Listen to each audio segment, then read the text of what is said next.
Hey everybody, today we want to talk about the epistemological justification for knowledge. Now atheists, they love to claim or make one knowledge claim after the other, but we would love to hear how they justify any of them. How they would justify even reason, how they would justify moral principles, or any of that. That's what we're going to talk about, and we're also going to challenge the probabilistic claim that atheists love to make. For example, some atheists will try to get around the problem by saying, well, we don't claim absolute certainty about anything. We just claim probabilistic certainty. Well, okay, let's say you're 99% certain about something. Then I can ask you, why 99%? Why not 90? Why not 50? Why not 67.2? Why does it have to be 9? And how certain are you that it's 99%? And then again, what is he going to say? I'm 99% certain that I'm 99% certain? Well, you've just lowered the overall probability from 99%. And if you keep doing this, unless you're absolutely certain at one point, the total probability is going to be 0. That means you're not certain at all. Okay? So you can't use probability to try to get around the problem either. Okay? Hey, do you mind if I share this link too? Yeah, sure, absolutely. Okay. Okay, absolutely. So you mean you're certain you want me to? Oh, yeah. Checking. Okay. I mean, I start things with God. I mean, that's my... Are you 100% certain? Or are you a 99% certain? Exactly. Even if I claimed I was 99% certain, how certain am I of that? Then I would have to say, well, I'm 100% certain of that. Again, I would have to appeal to something outside of myself. I can't rely on my own senses and reasoning unless, of course, I claim that I myself know all things, to have any certainty, to any degree. Hey, welcome to the room, Revelation. God bless you, man. Hey, Revelation, how are you doing, bro? This is the thing that we're discussing today.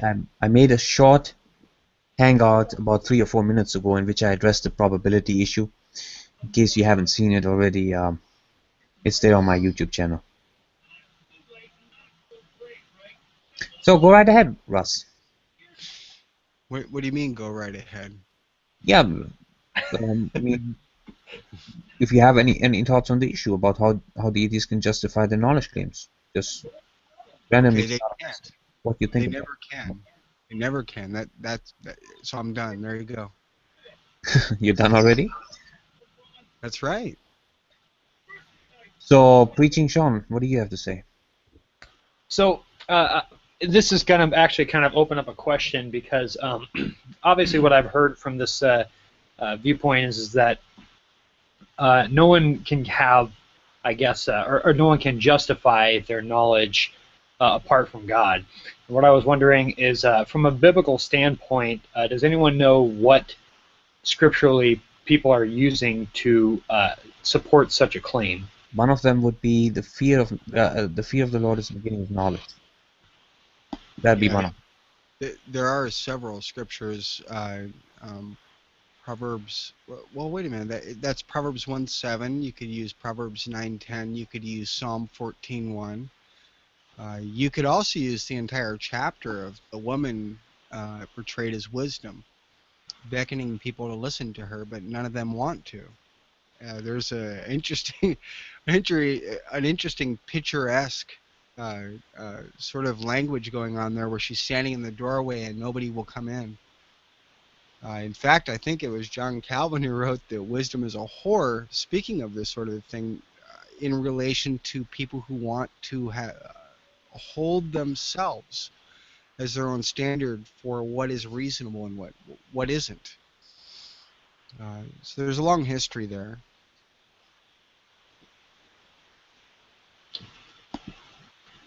Yeah, fair enough. The only reason I ask is because and I want to look at these verses and kind of read the context, because a lot of times, a verse could say knowledge, and it might be, the context might be referring to a specific type of knowledge and not just knowledge in Absolutely. general.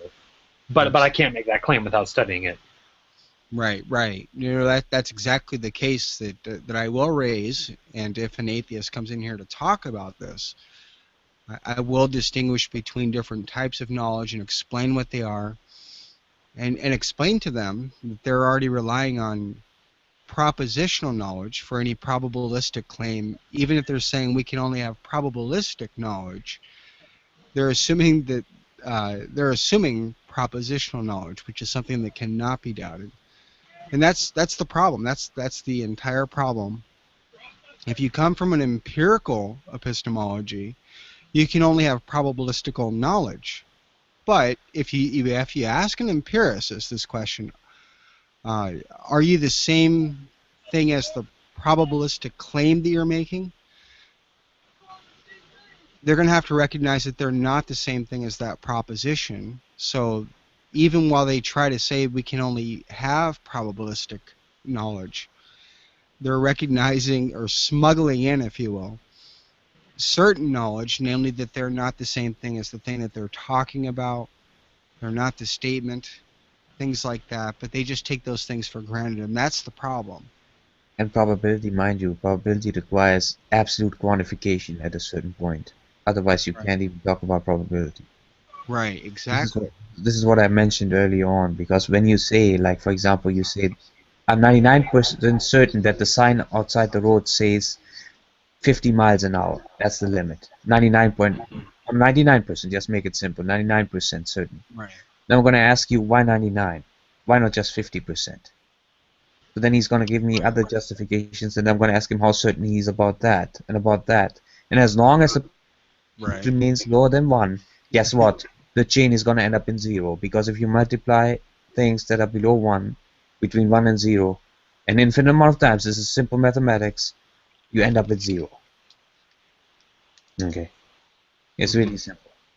You can't get away from absolute certainty. Right. That's the problem. Yeah. That is the problem. If you think about it, on an empiricist worldview, which is usually what an atheist follows, an empirical worldview, they only have description. That is, the categories here are procedural knowledge, something that is ascertained through experience, right? Or they have propositional knowledge, something that is attainable through mathematical validation and falsification. Or they have personal knowledge. So there are 3 different categories of knowledge. But you know what's interesting about this is that propositional knowledge cannot be divorced from any of the other categories. And propositional knowledge is indubitable knowledge. It's certainty. It's beyond certain.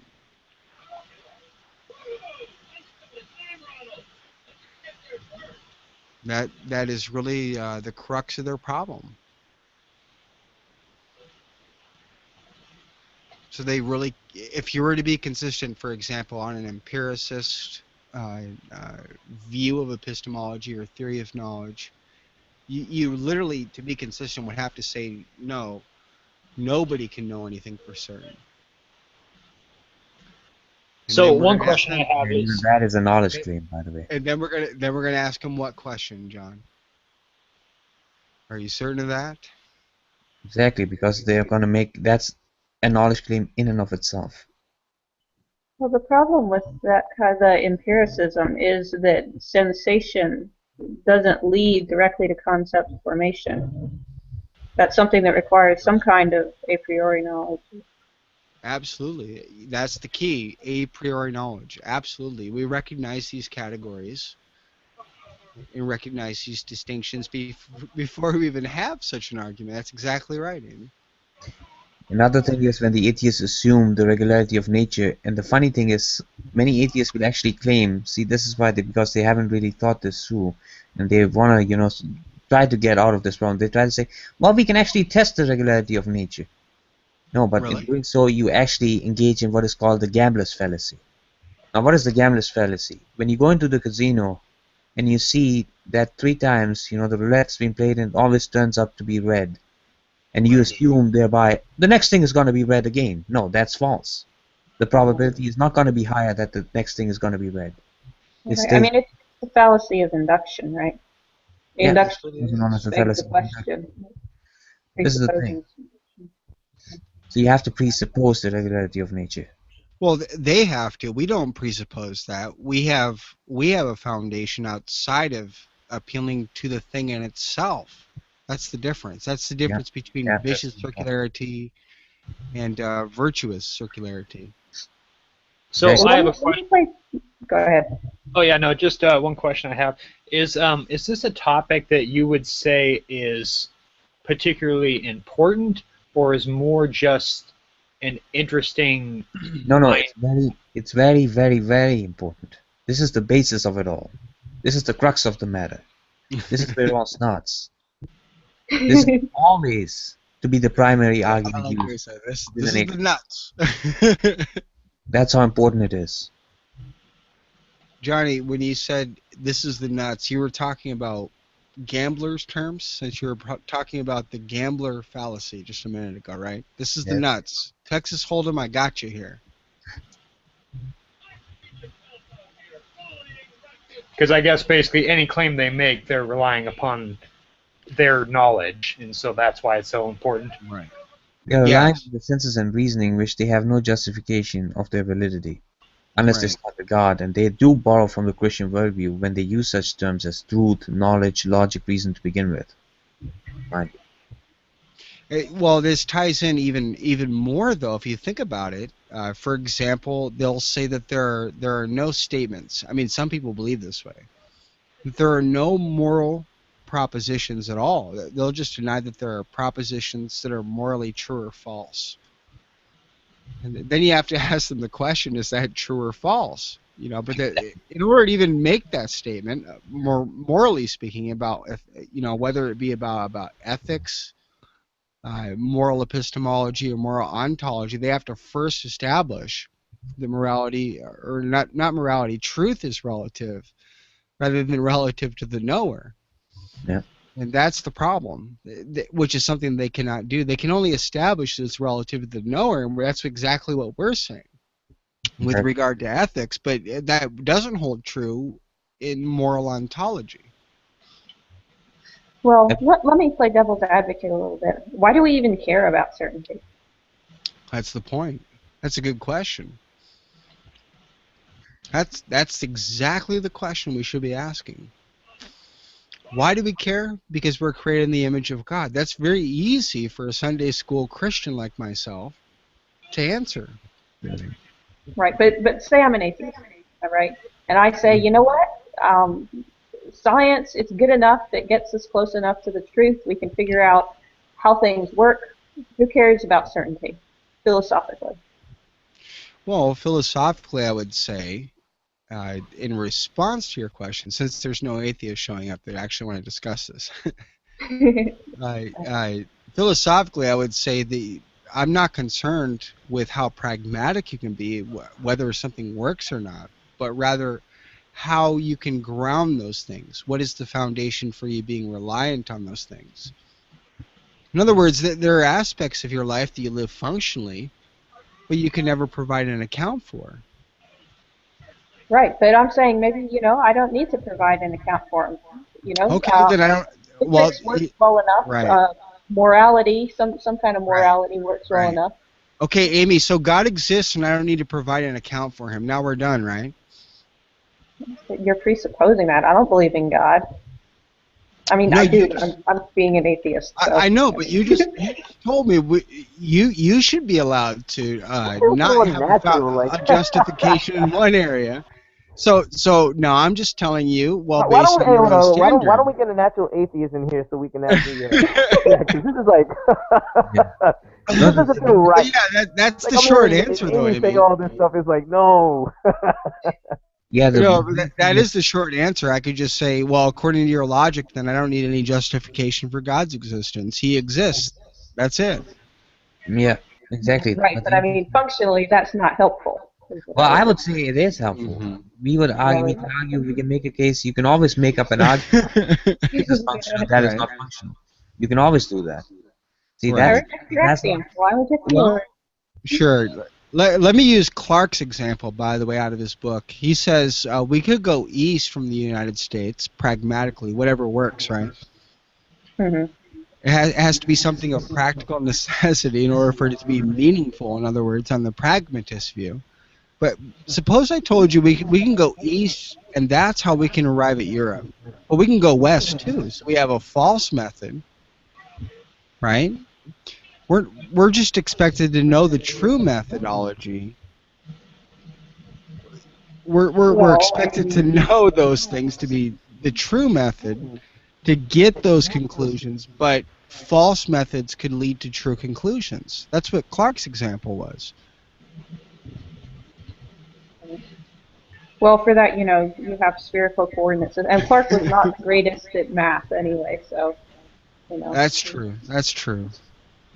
there's a couple of places he slipped up. But he's not perfect.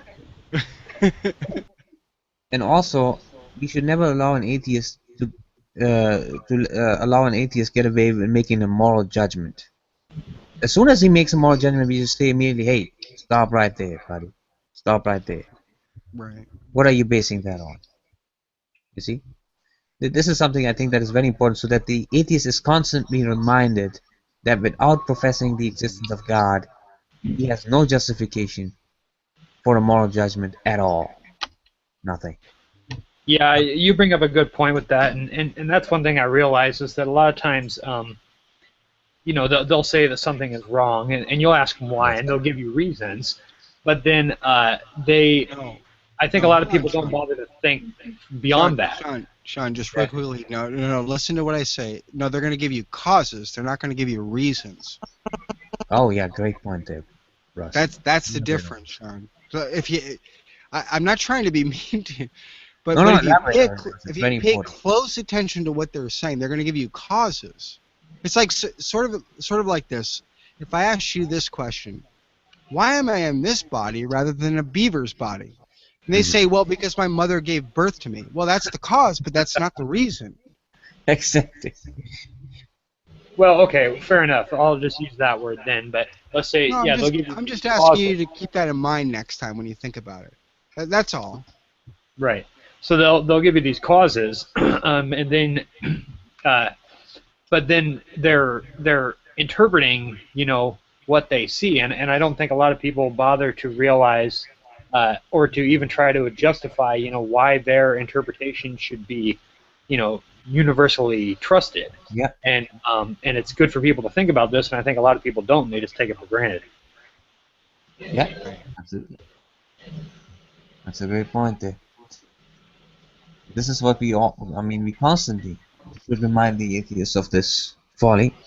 Whenever they bring that up, whenever they say it's wrong to do this, and they bring up like examples, and like they say, like Russ pointed out, and they give, or mostly what they will end up saying is, "We have evolved to be moral."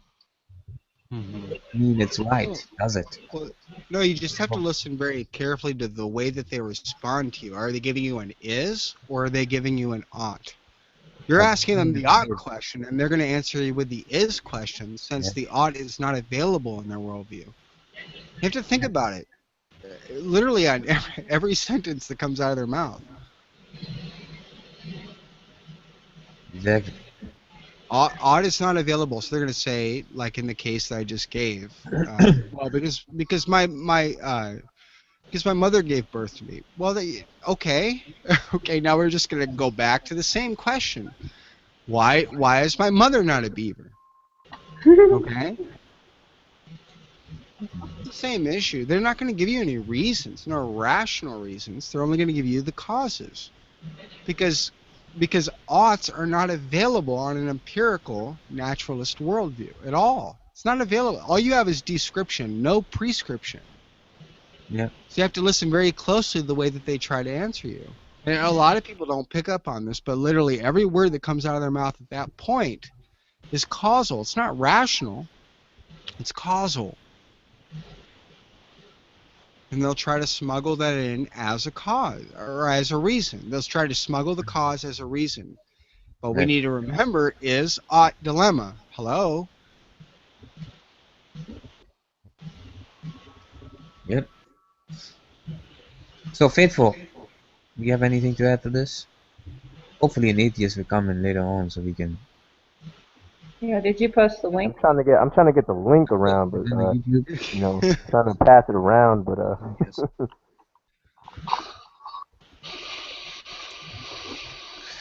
Let me see if I posted it in the Hangouts thing there.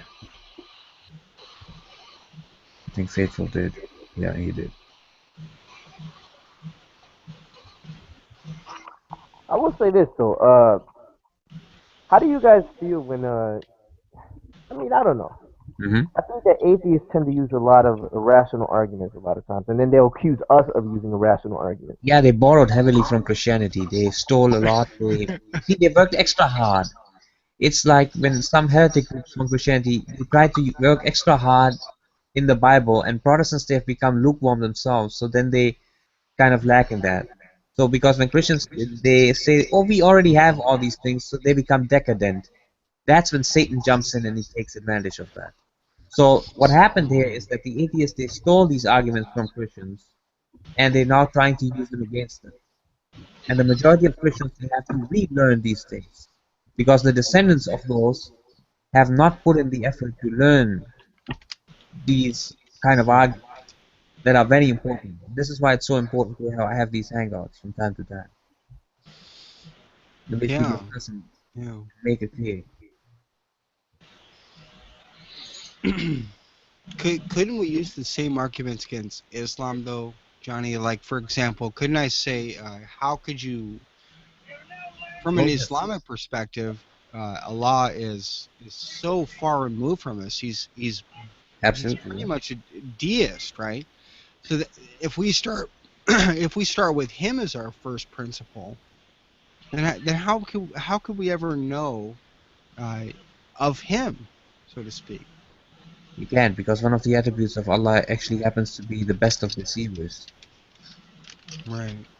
And we check the context of that. One of the companions talked about how if he had one foot in heaven even, he wouldn't be still afraid of the deception of Allah, meaning that there is no certainty whatsoever within Islam, whatsoever. So there is no knowledge, no epistemological justification for any knowledge claim. Just like Not even upon judgment, right? Doesn't he state that, like in the Quran, doesn't it state that Allah could just on his own whimsical decision yeah, he leaves that word. reject people who even did the jihad? Yeah, with the jihad, some people try to make the deception, but the exception, but still, you're still right in a way because Allah may say, well, your intention wasn't really for me. You did this for the Christian God or for somebody else, other from some other God whom I don't accept, and therefore you committed shirk, and that's why I'm going to throw you down. So yeah, basically, it is possible for Allah to do any of that. So even that is not certain. But if anything comes close to certainty in Islam, it would be physical jihad in which a person slays another and gets slain in the process. Mm-hmm. Yeah. I'm going to share this link now. Apparently, atheists don't want to talk to a bunch of religious people. Seems like they should want to talk to. Well, I think they don't want to talk to any logical people. Yeah. They seem to enjoy talking to the other ones who kind of let them, you know, get their antics off. But then whenever it gets to the point where they have to actually debate their position, you know, they kind of run. I have noticed that, and that's not an indirect shot I at have anybody. noticed that You know, too. no I have subliminal noticed it. dissing here. Really, their target audience is weak Christians, basically. Right.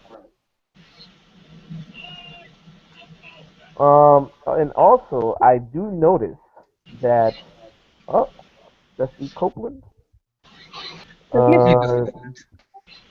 have a bit Let of me a go ahead and show and broadcast. Okay. Who's Dusty Copeland? Hey, what's going on, Dusty? What's going on, fellas? Hey, Oh, Dusty. Hey, Dusty. live and in stereo. Hey Dusty, I didn't get that. Are you a brother in Christ, Dusty? Are you a brother in Christ, Dusty? I'm good. What is your... What is your...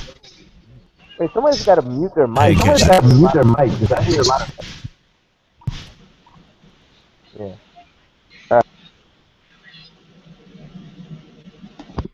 Here, let's be more clear, Johnny. Dusty, do you believe that Jesus Christ died for your sin according to the scripture according to Scripture and was and was raised again according to the according to the Scriptures for your sins? for your sins?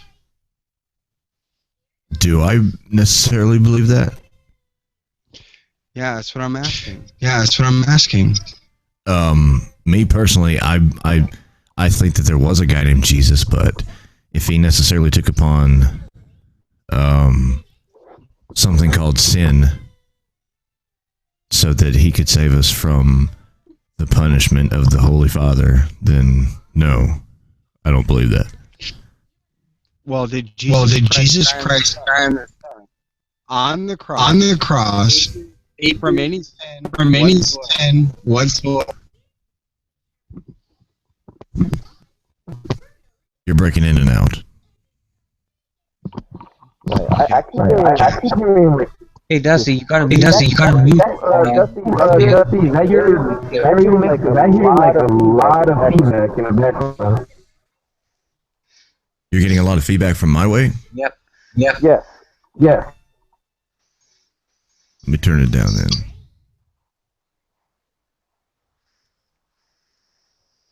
Give me 1 second.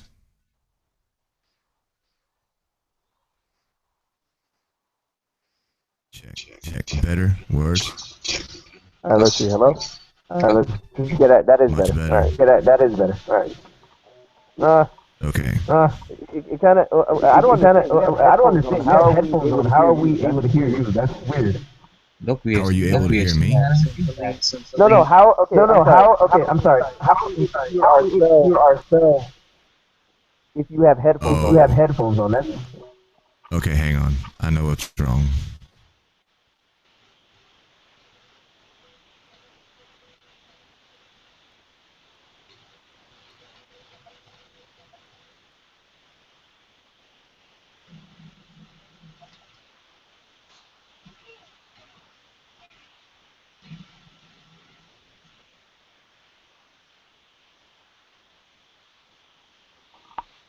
All right.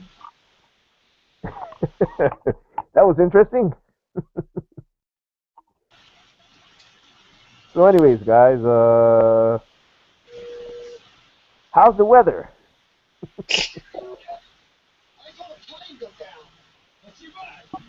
I don't know. I'm not certain of how the weather is.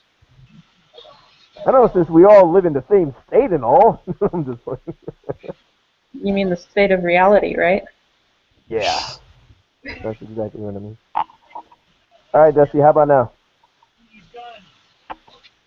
He's muted now. Yeah, it's okay. I mean, if you want to say something, unmute yourself and then mute something.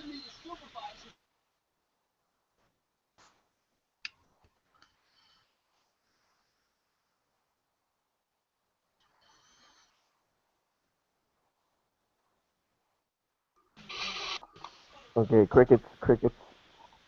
So getting back to what we were saying, guys. Russ, now you were in the middle of saying something. You there? He's like, no. I'm here, but I wasn't in the middle of anything. I just got done saying what I wanted to say. Well, actually, I wanted to find out, Dusty, are you a theist or are you an atheist or an anti-theist? I mean, where do you stand? Right. No, but I mean, you can just type it out in the side chat while you're doing that.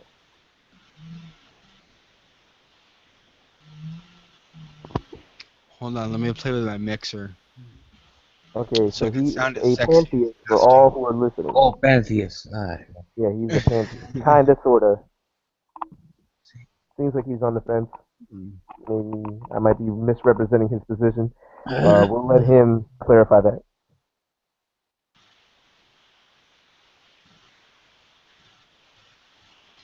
soon as he gets his audio situation worked out. Okay, Amy, have a Okay, good God night. bless God you. bless you. All right, then, Amy. Take it easy. All right, then. All right, now I guess we can invite Roy Montero to the chat. Hey. Hey, no subliminals here.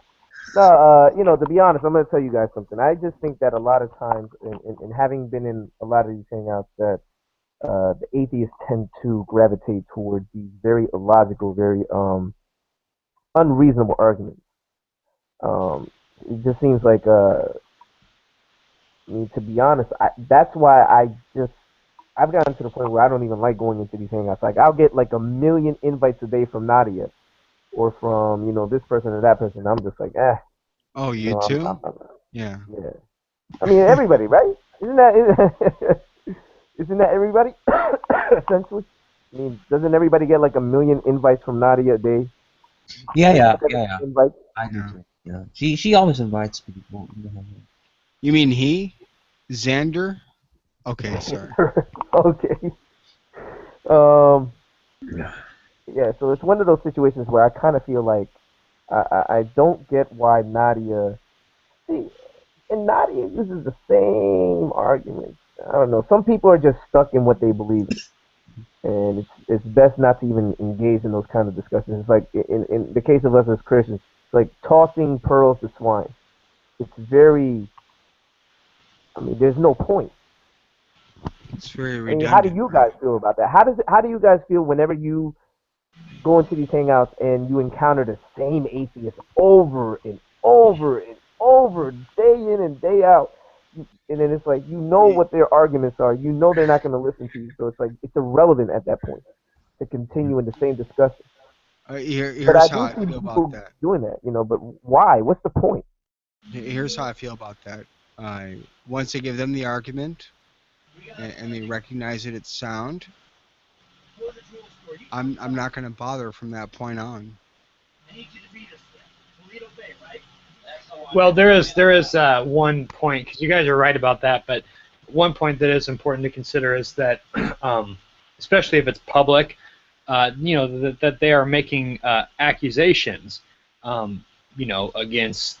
against what we would call the truth, and so I think it's important that we let people know that no, there are legitimate reasons for why we believe what we believe, and just so they're not just spitting things out there and like, oh, nobody can answer my accusations. So, Right. yeah.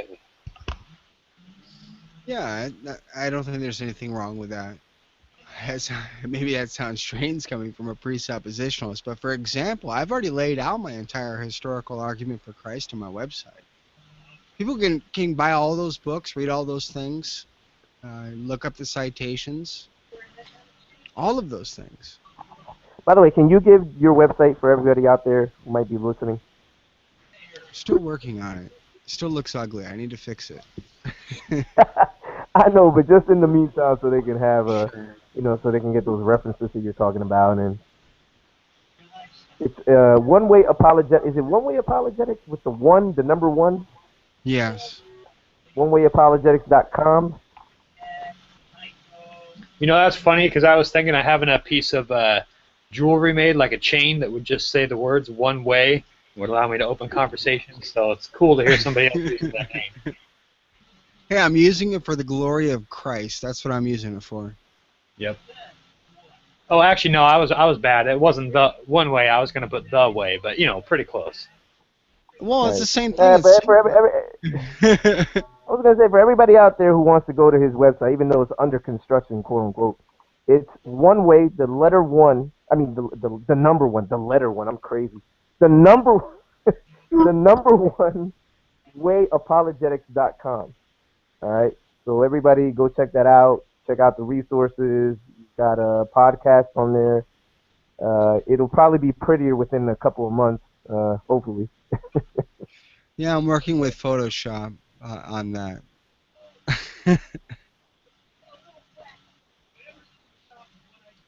But yeah, if you want to look at the historical evidence, I don't have any problem. But I don't take anybody seriously who says Jesus Christ was a myth stolen from Horus for the following example. They don't even know where astrology came from. The Gentiles stole their entire cosmology from the Jews.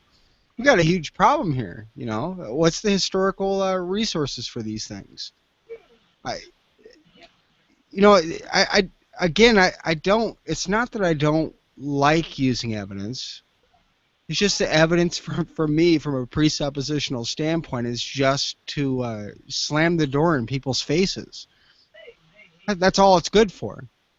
Well, Russ, I'm sure based on what you're saying, it sounds like it, but you know that a lot of the accusations that these people are putting forth, they they've basically just read them out of a book and taken for granted what the book has said. They haven't. Yeah. Dan Barker. There you go. Cough. Yeah. Right. Yeah. The difference is I could quote scholars about the things that I would substantiate. You know, I don't have any hesitation using evidence. It's just when somebody tells me, for example, if I prove to you that Jesus Christ is Lord, and He is the only God, would you worship Him? And they tell me no. I'm not going to waste my freaking time giving Him a bunch of evidence. It's just a waste of time at that point. An absolute waste of time. Why would I go on and on when I've just distinguished that they wouldn't even care if it was proven? It's already done. Well, you know, the other funny thing to think about too is it's like, do we really think that we can provide better evidence than what God has already provided? That's right. That's right, Sean. That's the point. People ask me, where is God now? Well, He died on a cross. Hello? Hello? We can hear you. When is God gonna solve this problem of evil? He did on the cross. Hello? Hello? Stop attacking the God of Aristotle and start actually focusing on what Christianity teaches. That's the problem nowadays. Unfortunately, I may be seen wrong in a wrong light when I say this. That's the problem with this idea of general theism. There's no such thing as general theism, folks.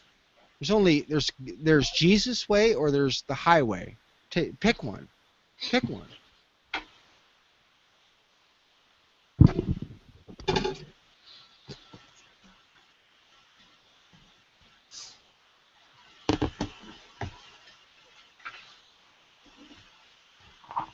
By the way, I also wanted to ask you guys, how do you guys feel about this whole thing with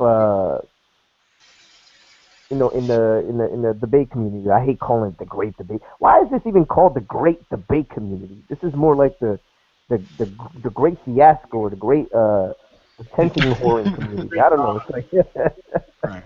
I mean, and I don't mean to say that from the Christian side. I'm talking about, it just seems like, I don't know, like all these different guys, all these different atheists are trying to essentially become the next quote unquote Matt Dillahunty, or the next what's the skinny girl's name? I can't even remember. Jacqueline Glenn, like that kind of thing, you know. And it's almost like, because I'm wondering, because it almost seems like a ongoing soap opera within the community, where you have so and so is feuding with so and so, and whether it's a Christian or whether it's another atheist, it's like I mean, have you guys noticed that? Yeah, absolutely. Absolutely. I've noticed that for a long time. Right. I mean, it's That's why silly. there's I no get to the point where I'm just there's like, no donate button on my page at all. On my website, there's right, no donate button. I want Christians to learn this information because it's so easy. It's right, so easy to refute atheism and all sorts of non-Christian perspectives. It's really easy. right. I just look at it like this, man. It's just that I have no problem. I have no problem defending the faith, you know, because I know that there are certain people out there that let say, me well, screenshot so, something for you guys. okay, all right, You probably do know, Brother Faithful. If you don't already, this is provethatgodexists.org. Site and Brookings website. okay. I'm gonna go there in a moment. Here, let me check this out. I have a commentary by some atheists here. Mm-hmm. Well, while you're doing that, let me just Yeah, say this real go quick, ahead. Johnny. Go ahead. For in the meantime, yeah. And I don't know how you guys feel about this, but in all honesty, I look at it like this. I'm all for defending the faith because that's what we're called to do. We are instructed to defend the faith.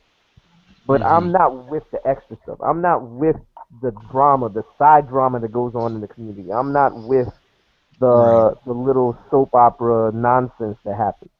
That's not my thing. I agree. I I, agree. I would question a male for getting involved in something like that. You know, because that seems like a female trait in my personal opinion. I know that might sound a little strong for some people, but that's honestly how I look at it. It's a female trait, I do get you okay? though. On that. Yeah.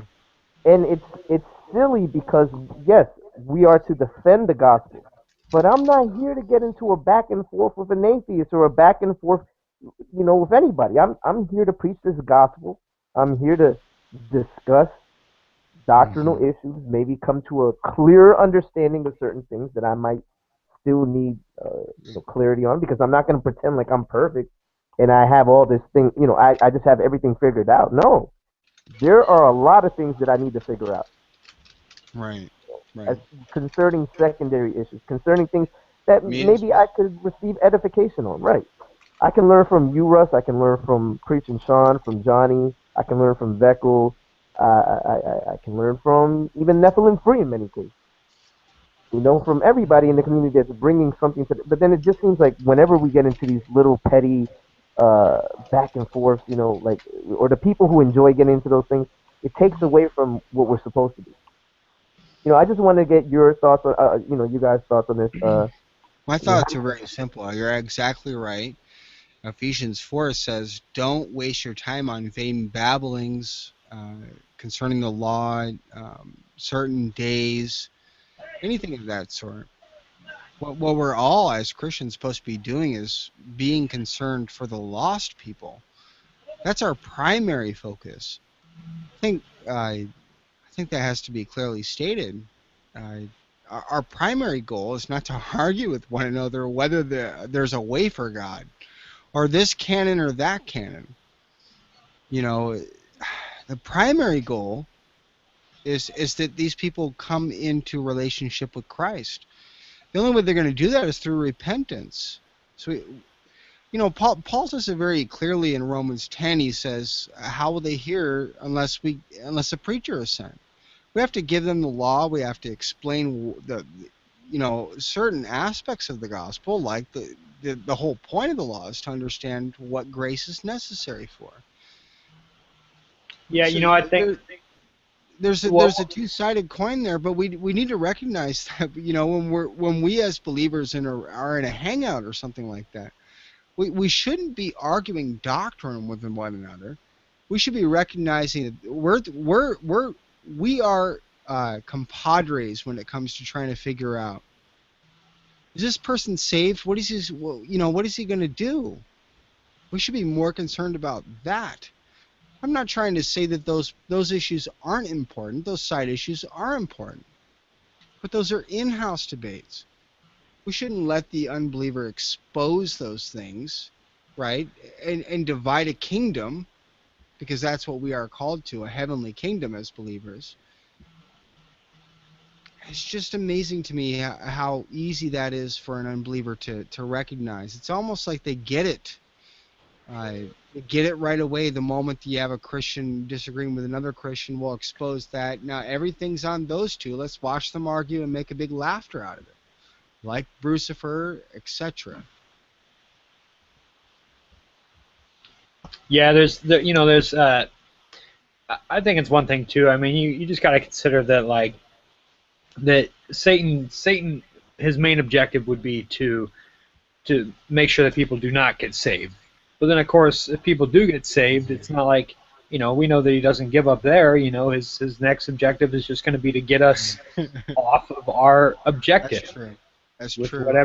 whatever means that it may tempt each one of us individually. Yeah, there's certainly that reciprocal aspect too. I mean, Christ himself said, once we're believers, we're going to be attacked. It's not a guarantee of not being attacked. It's a guarantee of being attacked.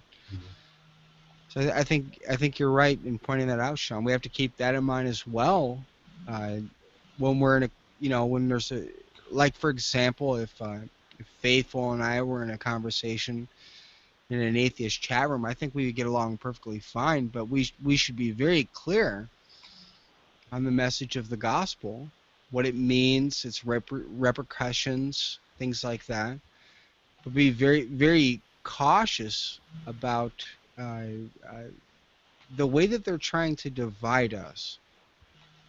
I think Christ said it well. If they hated me, they're going to hate you. And I mean, that's just the way I look at it.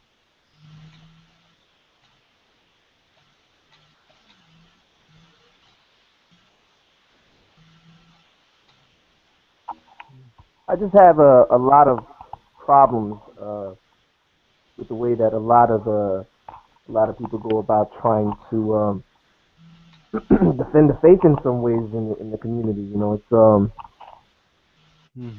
It's because it seems like a lot of them are doing it just for the views or try to get subscribers, and there are people who are genuinely doing it because they want to defend the faith, and it's a good thing to do. Hey, what's going on, Seamus? Let me go ahead and Welcome, Seamus. Hey, Seamus, good to see you, bro. Long time I haven't seen you. What's going on, brother? Hey guys. Hey, what's going on, buddy?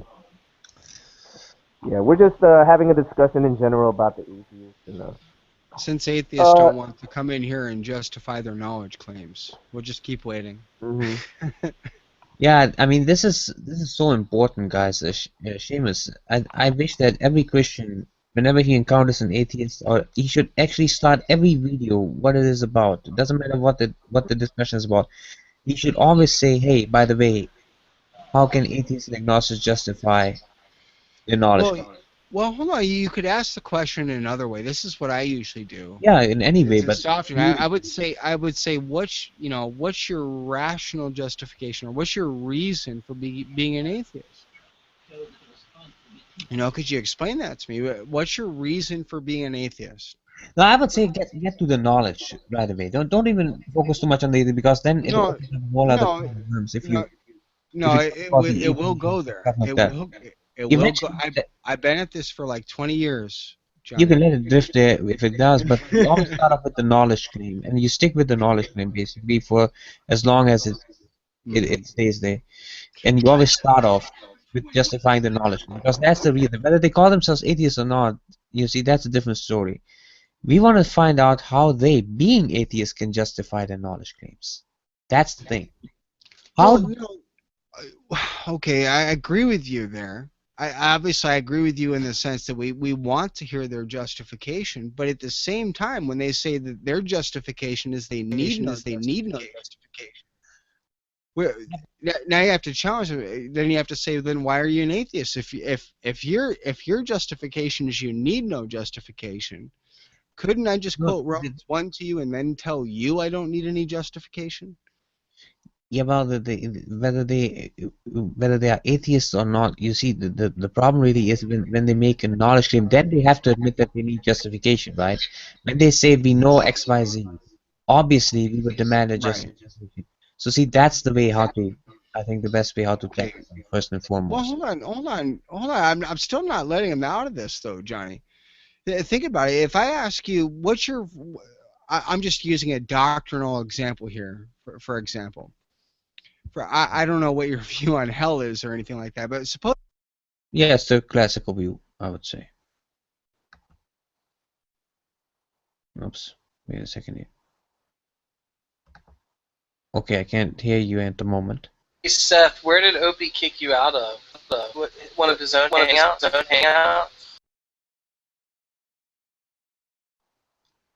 Hey, okay, Seth, are you am I presenting him or?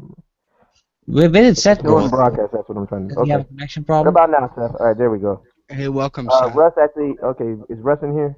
All right. Yeah. Okay. Okay. Right. So to answer Seamus's question real quick, Opie had a problem with my moral ontology from the earlier hangout we were in, Seamus, and he said something in a YouTube comments. So I told him to start a hangout, and he did. And I just joined, I don't know, 45 minutes ago.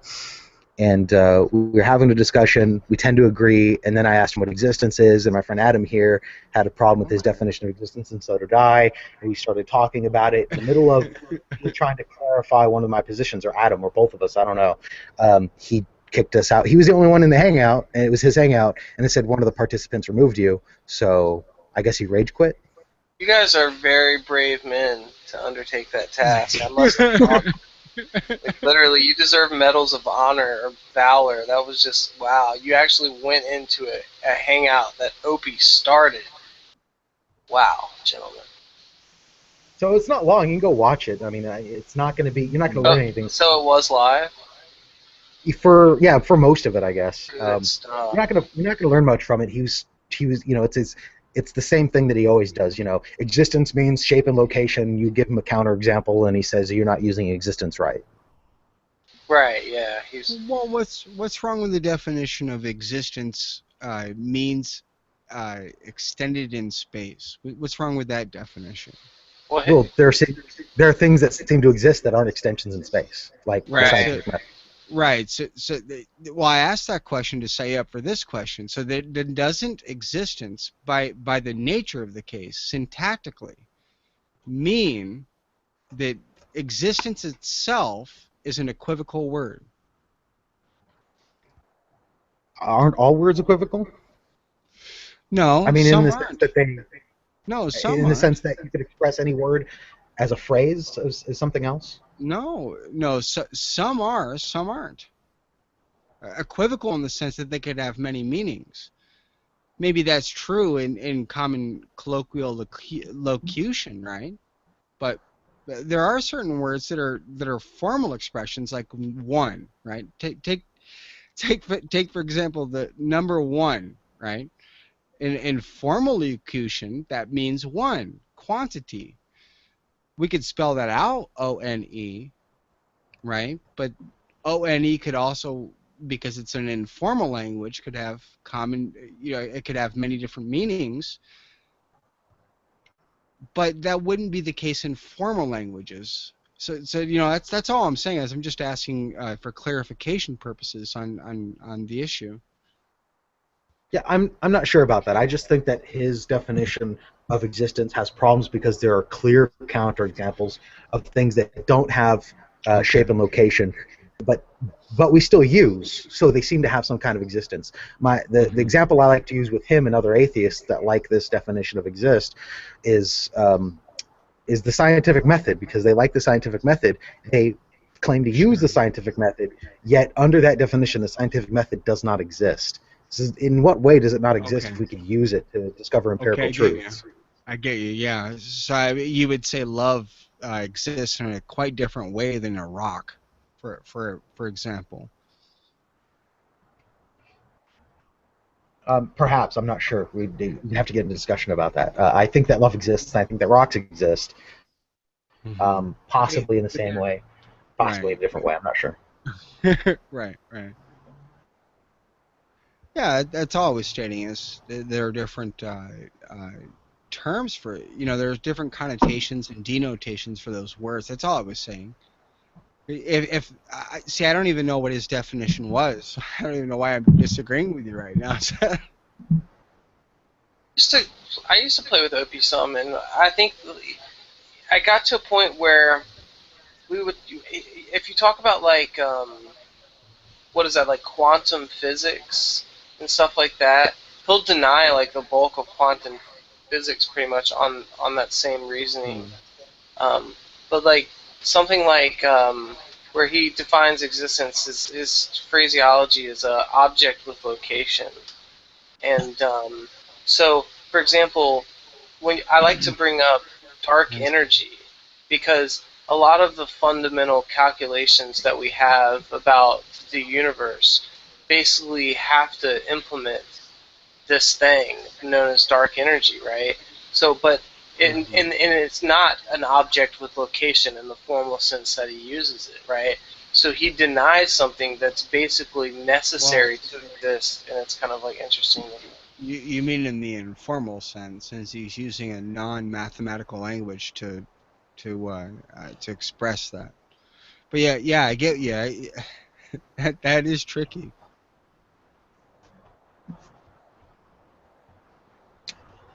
Yeah, I can't remember exactly what the context was, but I brought up dark matter in in the conversation I had with Opie. Well, do I you have an think idea. dark? Who's Well, open, by the way? oh, hold on. This is actually Johnny's hangout. So Johnny, you were saying? I was saying, who's Opie? He's I think an atheist. He might be an igtheist. I'm not sure. Do you know, Seamus? Say that again. So I think he's an atheist, but he might identify as an igtheist. Do you No, know? he hates all definitional terms, but I know exactly what it is. I know exactly. He'll deny all that shit right off the bat. But Opie Well, why wouldn't he? They is don't exist, right? yeah, exactly. He's a hardcore materialist, right? He's like the most hardcore of all materialists, but he's an atheist, right? And what the school of thought that he ascribes to, right? Because he's very he's always so hardcore on definitions, which basically puts him in the category of atheist. But the branch of thought that he runs on is called rational science. And basically, what rational science is it's this pseudoscience of materialists that Hold have on. put together a framework of what they call rational science. And basically, what it is it's basically a defense of materialism that's very heavy on definitions, and it Right. has like basically an airtight. They have all of their definitions. How it works is they have all their definitions spelled Sure. out in an Right. airtight way, and then what they do is they ask you your definitions, and if the definition you gives them if it involves a concept or an abstract, he just a priori rejects it because obviously it's concepts called, are Right. It's called not objects of quasi. It's location. called quasi-realism. In other words, he doesn't think that the sentences or strictures in language actually have truth values. It's called non-cognitivism. So it's a blend of those two things, right?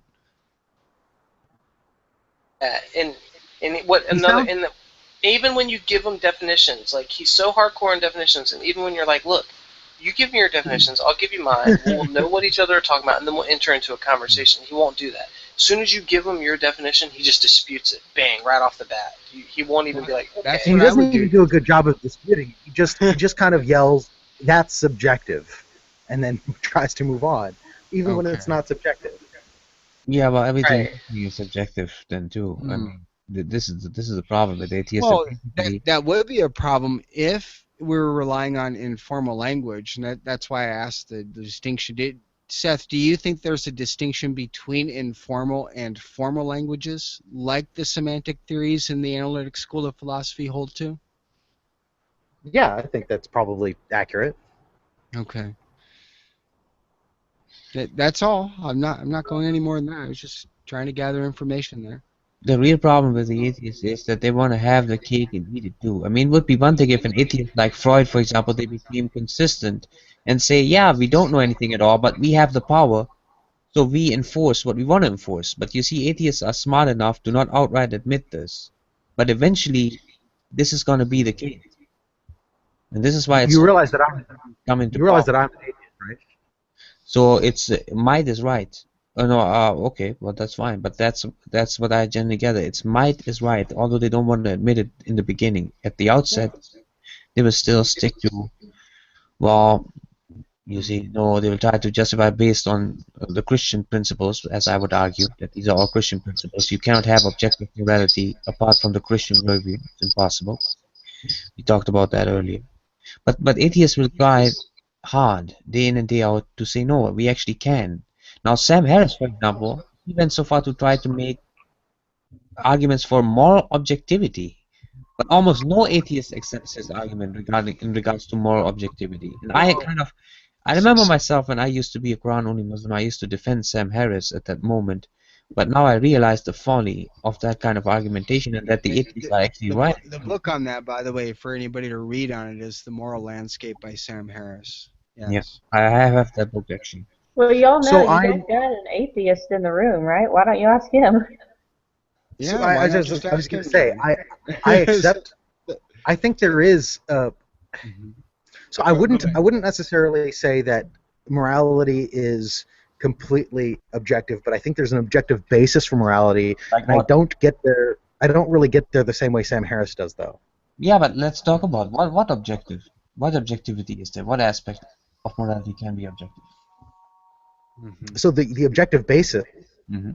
for morality, the way I outlined earlier, which I find there are two ways I tend to do it depending on who I'm talking to. One way I think is a little bit more defensible than the other. I'm going to go the more radical and less defensible way right now, um, just for shits and giggles, because I guess that's the kick I'm on right now, which is I think at its base, the foundation of morality is maximal freedom. Yeah, but why that? Okay. I'm going to stay Because on. it's a tautology. It's an unescapable tautology that free beings such as ourselves want to do what they want to do and want things done to them that they want done to them, and they can't Yeah, want what they don't want done to them.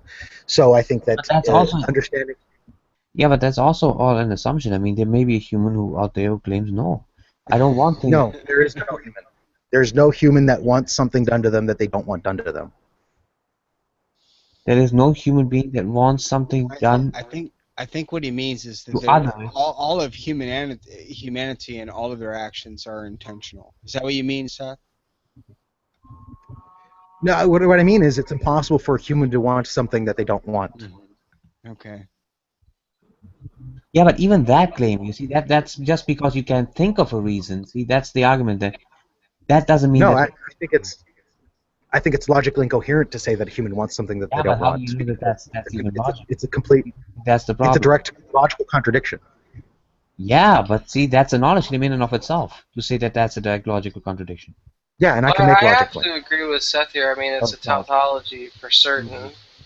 Mm-hmm. Yeah, but you can only make that statement for certain. It's a tautology for certain from a Christian worldview. You can't make that from No, a Muslim worldview. no, it's evidently a tautology. How so?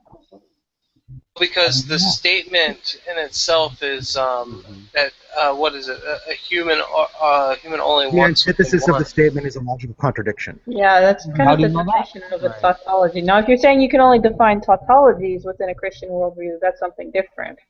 Mm-hmm. I think I can refute Seth, but I'm just going to keep my mouth shut for a while. Some of us have read John Paul Sartre, by the way. By the way, Sartre walked into a cafe and he ordered a coffee with no cream. The waitress comes back to him about a minute later and says, "I'm sorry, we're out of cream. Would you like your coffee with no milk?" That's right. There's no little like But there you go. I know. That's a brilliant Basically, joke. None of you are laughing. No, it's not. It's not even a. It's not a joke at all. Actually, it's pointing out the self refutation of existentialism. That's what you're proposing here, Seth. Right? John Paul Sartre.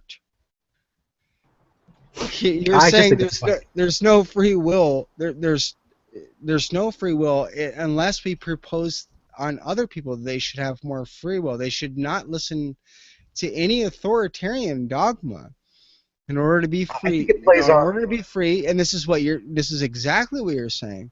But then if that's true, we shouldn't listen to you. No, this is kind of just a reference to being in nothingness. It's not really. And Sartre's view of What negation. was you the statement exist. again? Wait a minute. You exist. You're not nothingness, right? Right.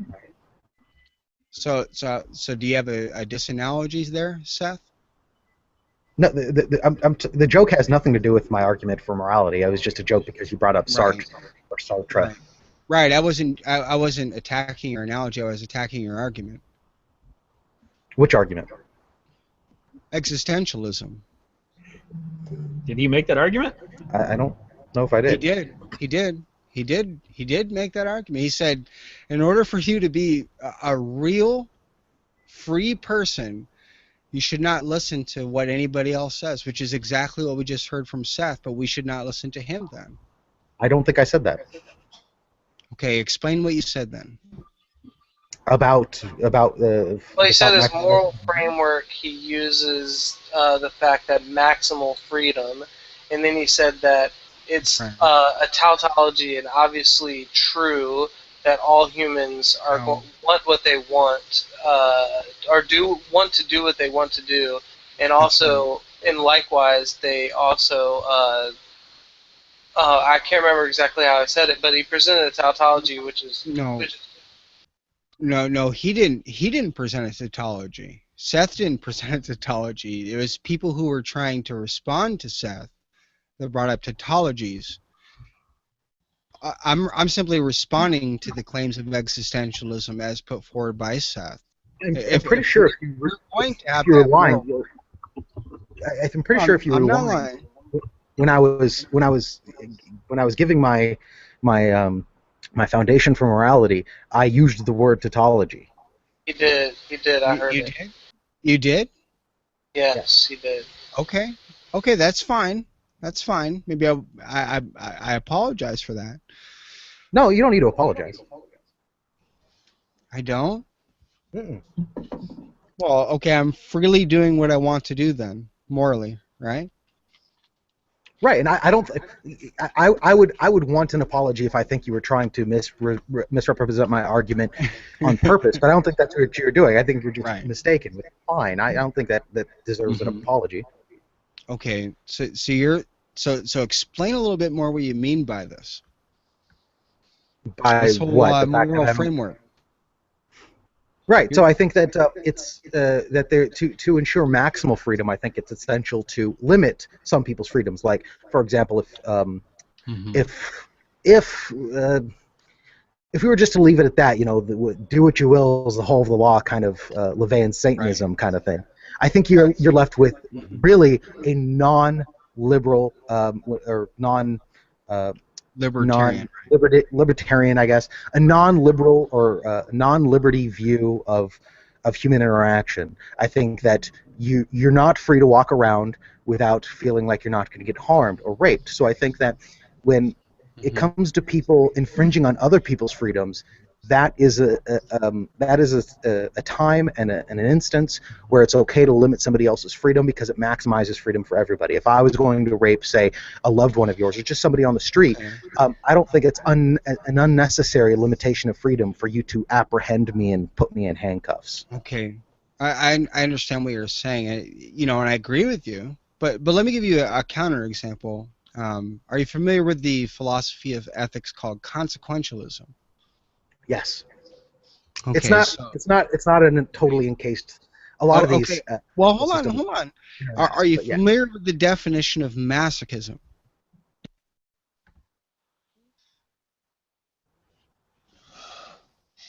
I'm going to give you a counter example using both those, by the way, on your own terms. Are you ready, Seth? Yep. Okay, so suppose you're walking down the street and you find 3 men raping a woman. Okay? I'm doing the situational ethics example here. Suppose you're walking down the street and you're a consequentialist, which it seems to me as an existentialist you would have to be. And you're witnessing these 3 people raping this woman. Okay? Mm-hmm. So you go up to stop them, and then they actually tell you, no, stop. We're consequentialists. The pleasure is outweighing the harm here. There's 3 of us. We're all consequentialists here. We all agree on this. So just keep moving, and you're a consequentialist too. So keep moving. Then suppose before you start to continue wherever you're going down on the sidewalk, you ask the woman, well, do you consider this rape? And she answers, yes, this is rape, and I'm a masochist. Who's right and who's wrong in this situation using these standards? So my moral system isn't hedonism. I'm not a hedonist. I don't think that pleasure is the ultimate good. I think that freedom is the ultimate good. So the fact that they're saying that they're getting Wait, game wait. that Oh, okay, hold on, Seth. But they have the freedom to do that to that young lady, and that young lady has the freedom to accept it, right? well, she's accepting it. It's not rape. Well, right, according to who? That's the very question that I'm asking you. So According to what we mean by rape. yeah, rape is a sexual act forced on somebody against their will. If she wants Right. this done to her, it's not rape by definition. Right, she's a masochist, and they're consequentialists, right? But you're I don't giving a know. contradiction, Russ. You're saying that it's a voluntary act to have them do it to her, and that it's rape, and by definition, that's impossible. No, not for a masochist. No, I think that any masochist that wants to get See, raped that's the problem. can only play rape. They can't actually be raped if that's what they want. If they want to be taken forcefully, being taken forcefully in sexual nature is not necessarily rape. Being taken forcefully in a sexual way against your will would be rape. If she wills to have sex with these people forcefully, then but it's not hold rape. on, Seth. Hold on, real quick, Seth. Though, who's consenting? The consequentialists that are raping her, or she who's being raped? Then, since we're talking about permission here, whose permission is granted over the other? Then Sounds like everybody's given permission. that's the problem. I'm giving this example to point out the arbitrary nature of the case. I fail to see it. Yeah, maybe I'm I just don't dumb. see that. I don't see how it's rape then. If she's given permission, then it's not rape. No, she said that clearly this is what the consequentialist would define as rape, but I'm a masochist. But then You it's see- not rape. If she's given permission, it's not That's rape. right. That's right. And according to them, it is rape, but the pleasure outweighs the harm, so it's not really rape. But You see what then I'm saying? then they have the wrong definition for what they're doing. So we need to define what freedom is here now. Exactly. No, we need to define what rape is. No, wait, No. hold on, Russ. Are you saying that it's rape because they think they're raping her, but because she's not actually, she doesn't object to it, and it's even though technically it isn't rape, because they are viewing it as rape, that makes it rape? This is hard to follow you. Here's what I'm saying. According to either party, they're both saying the opposite is the case. That's what I'm pointing out. So the consequentialist is saying that this is considered rape unless it's beneficial, right? There's more pleasure going on than harm here. Yeah, But from I don't know why she's saying, hold on. From her position, but from her position, she's saying, yes, according to them, that's called rape. But I'm a masochist. So we have arbitrariness going on both sides here. So I don't follow that. I'm sorry. I don't think you can. No, it's not that I don't have an argument against it. I just don't know what you're arguing. I don't understand your position here. How you think that this is a problem for my apology? Let me use a more simplified example. I walk into Baskin Robbins and you say, this is what I like. And I tell you, well, I don't like that. I like this. That's what's going on here in the example that I've provided you with the utilitarian approach to these things, morally speaking, as opposed to the masochist, right? But both could be equally correct, and they're seeing it from the other standpoint, but they're equally arbitrary. It's no different than me choosing some pistachio ice cream, and you choosing something else, and I say, yeah, you're fine with that. You know, I understand that's your definition. We'll go with that. And then you say, yeah, that's what you like. We'll go with that. That's what I'm pointing out. Yeah, and I don't think there's anything morally wrong with you liking pistachio ice cream and I like chocolate or jalapeno ice cream. Right. And that's what the masochist is telling the consequentialists, and that's what the consequentialists are telling the masochists, and they're all telling you that as well. Wait, but isn't everybody a consequentialist in your scenario, including the masochist? No, Seth is. He's walking down the sidewalk, right? Yeah, I That's got that what I'm much. saying. Right, but she's not. She's not a consequentialist. Otherwise, she would say that these things cannot be likened to taste, right? I think it is taste. I think the way you like your sex is exactly accountable to what flavor ice cream you like. So then why? Okay, so then you wouldn't stop 5 people raping a woman on the road to talk to them? If it looked like rape, yeah, I would try to stop them. Yes, but my moral ontology does not make it to where I know every moral action in every situation, because I have limited information. Right. Just like Right. your view of epistemology doesn't mean that because you see the moon that you automatically know the composition of the moon. Right. I agree. I agree there. You know who would make the best consequentialist though? God. Right, but the problem with that obviously would be the fact that the morality would be something that's outside of God and something that he just knows about, which is not something most theists are comfortable with. No, I'm very familiar with that. What you're trying to raise is a Socratean account, and by the way, that's only raised against dueling gods. That's actually the whole dialogue is about dueling gods. It's in the polytheistic realm. But in Well, no. Christianity we have the Father agreeing with the Son agreeing with the Father, and the Holy Spirit agreeing with both. We don't have that within Christianity. Okay, what Yeah, no. what are you saying? Why are you serious? No, it's about piety, right? Is piety what the gods think is pious? In which case, it's something that's independent of the gods. Yes. Or Yes. yeah. Okay. Well, hold on. Which could be rephrased. Yes. Which could be Yes, hold rephrased on. without losing anything with a singular God. No, it That's won't the work. point. No, it Dueling won't God. work. No, it won't work. It won't Yeah. work. You're trying to. No, this is the era of Nestorianism.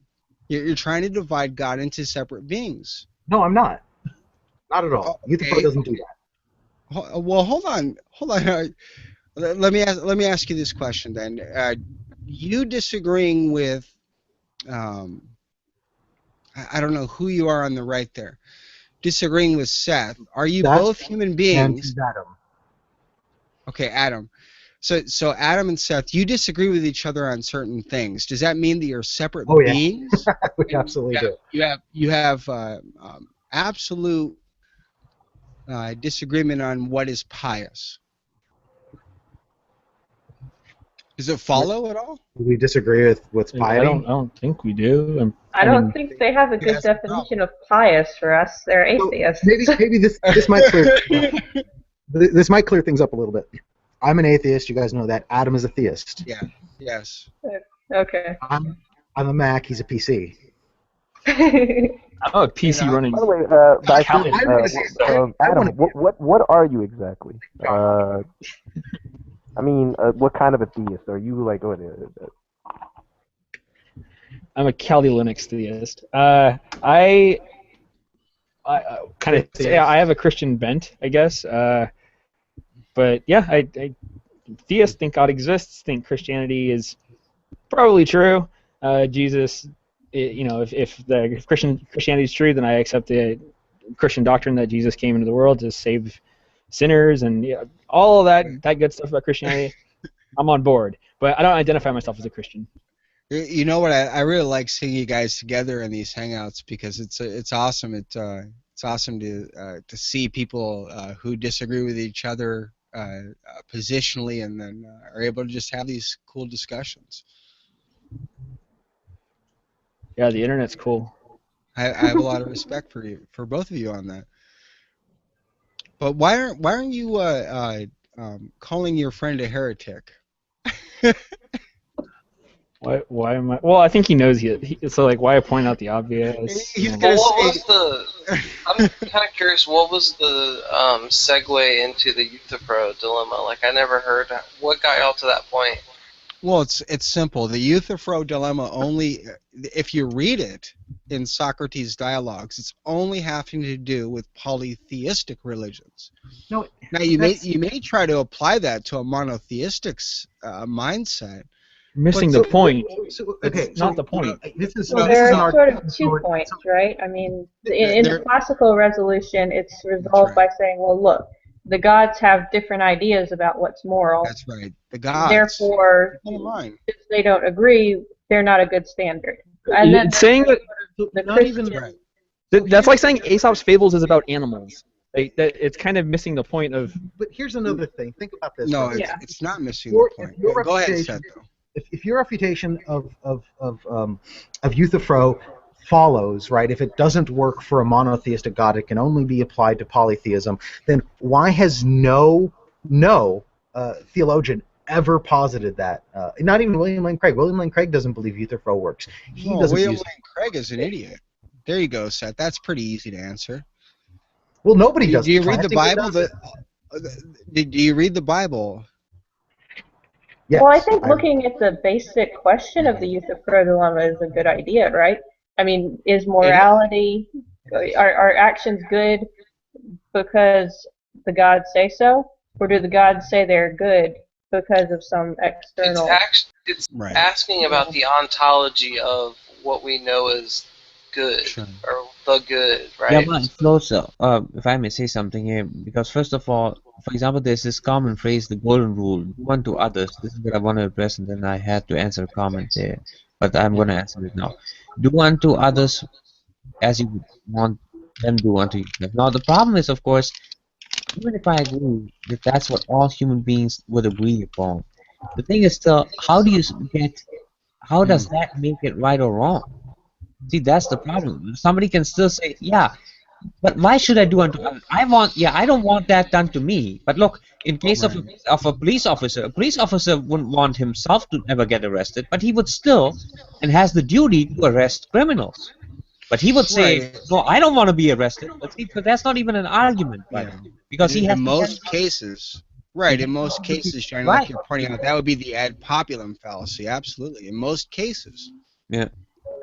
And then that is even a false argument because it's the policeman's duty to capture the criminal, arrest the criminal, sorry, and get him in. Okay. So that's the thing, because that's the and everybody would also agree with that. And by the way, but it's not just about agreement. But we Christians say no, this flows from the very nature of God. That's why we have this sense of justice to begin with. That's the whole argument, and that's the only way Well, this can be justified. Yeah. Otherwise, there is no justification for that or any other. You can never get an ought from an is, so to speak. Well, that is, by the way, how I would answer that. I'm just challenging the Euthyphro dilemma from the get-go because it's framed towards a bunch of polytheists.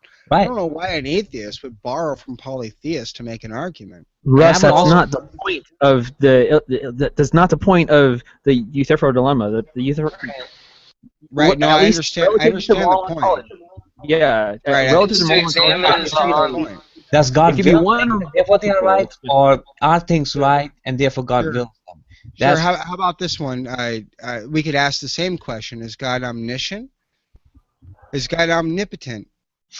Are you going to use Aristotle's terms, or are you drawing these propositions from the Bible? God Exactly. cannot lie, therefore he's not omnipotent. Apparently, That's according not- to No, Aristotle, that's this just is a the bad problem. definition of. No, hold on. These it's terms, omniscience and omnipotence. These are very clearly defined terms in academic That's right. philosophy. No, Omnipotence but is we not don't just care about brute that. force. That's You can the actually problem. do it. we don't care about secular academics. See, even Christians get together; they have their definition. Hold on. Secular academics, Christians, theists of all sorts Wait, are doing so God metaphysics. God and can academic lie? philosophy. You see, Well, hold on. when Think Christians about use the word omnipotent, they mean All right, it. So one. you should hear their definition and not just say, "Oh, but the secular guys over there have a definition. We're going to use that." No, that's Johnny, not. Okay, Johnny. So now- First of all, I don't think that you disagree with this definition that they use. The definition they use is that God can actualize any possible state of affairs. That's pretty clear cut. So if even there's a lying, difference- yes. Wait a minute. Contrary- Actualize any contrary possible to What do you mean by that? Do you mean that he can actualize that he can lie? No, he can actualize any possible state of affairs. So obviously, God couldn't lie because God is it's supposed to be But all then, good, then right? he's not omnipotent. Okay, No, no, no, so no, no. That's just a bad definition of omnipotence. Omnipotence isn't defined as the ability to do absolutely anything, because absolutely okay. anything would Right. need to include. Right. Hold on. That's what I Don't just talk told over me. you. Right. Okay. Well, you raise the example of can God lie, right? God lying is That's not a possible state of affairs. it's not a possible state of affairs, right? That's the point. So God, there are lots of things God can't do. There's things I can do that God can't do, right? Doesn't mean that I'm omnipotent and God isn't. So Right, are you yeah, restricted by your nature? What? Are you restricted by your So are you restricted by your nature? You see the problem? We're talking about the definition of omnipotence here. Can we kind of just stay Sure. on that? Yeah, okay, Right. so God's not a liar. That's according to his nature, so he could not lie. Great. Forget that philosopher definition of omnipotence then. That's out the window now. No, no, that's just what we mean by omnipotence. Is it? Like, Wait, yes, wait. God can't create a rock so heavy he can't lift it. Not because that's any Okay. sort of inhibition of his power, right? But because there's no such thing as a rock so heavy an omnipotent being can't lift. Yeah, but I'm Otherwise he could and then he would lift it, right? secular, Which is illogical. Right, yeah, you can even make that point. You could say that the theist wins that question either way, because if you want to say God can do what's logically impossible, then you can say, yes, God can create a rock so heavy he can't lift it, and he can lift it. Yes, okay. I'm familiar with that Craig clip on YouTube as well. But the point is that these things are very clearly defined. Omniscience is not just knowing absolutely everything, because that would include things like having inappropriate experiential knowledge. God doesn't know that. So God knows only in all true propositions, and he's omniscient in that sense. But he doesn't know things like I am Ronald Reagan, or he doesn't know what or kind of more vulgar things, like he doesn't know what a dead baby tastes like, right? There are things that would be so I want to make sure that we're using these terms, and this isn't a secular definition. No, These I are understand. terms that I understand, but I would challenge you on that. For example, Christ became sin for us because, at least in the Christian worldview, he became familiar with sin, right? He lived as one of us and was tempted in all ways like us, according to Scripture. So how would you reconcile that sort of a thing?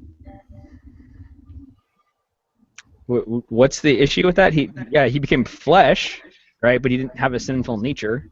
But he was tempted in all ways as we were. That's what it says in Scripture. How do you make sense of that? He's tempted, but he never sinned.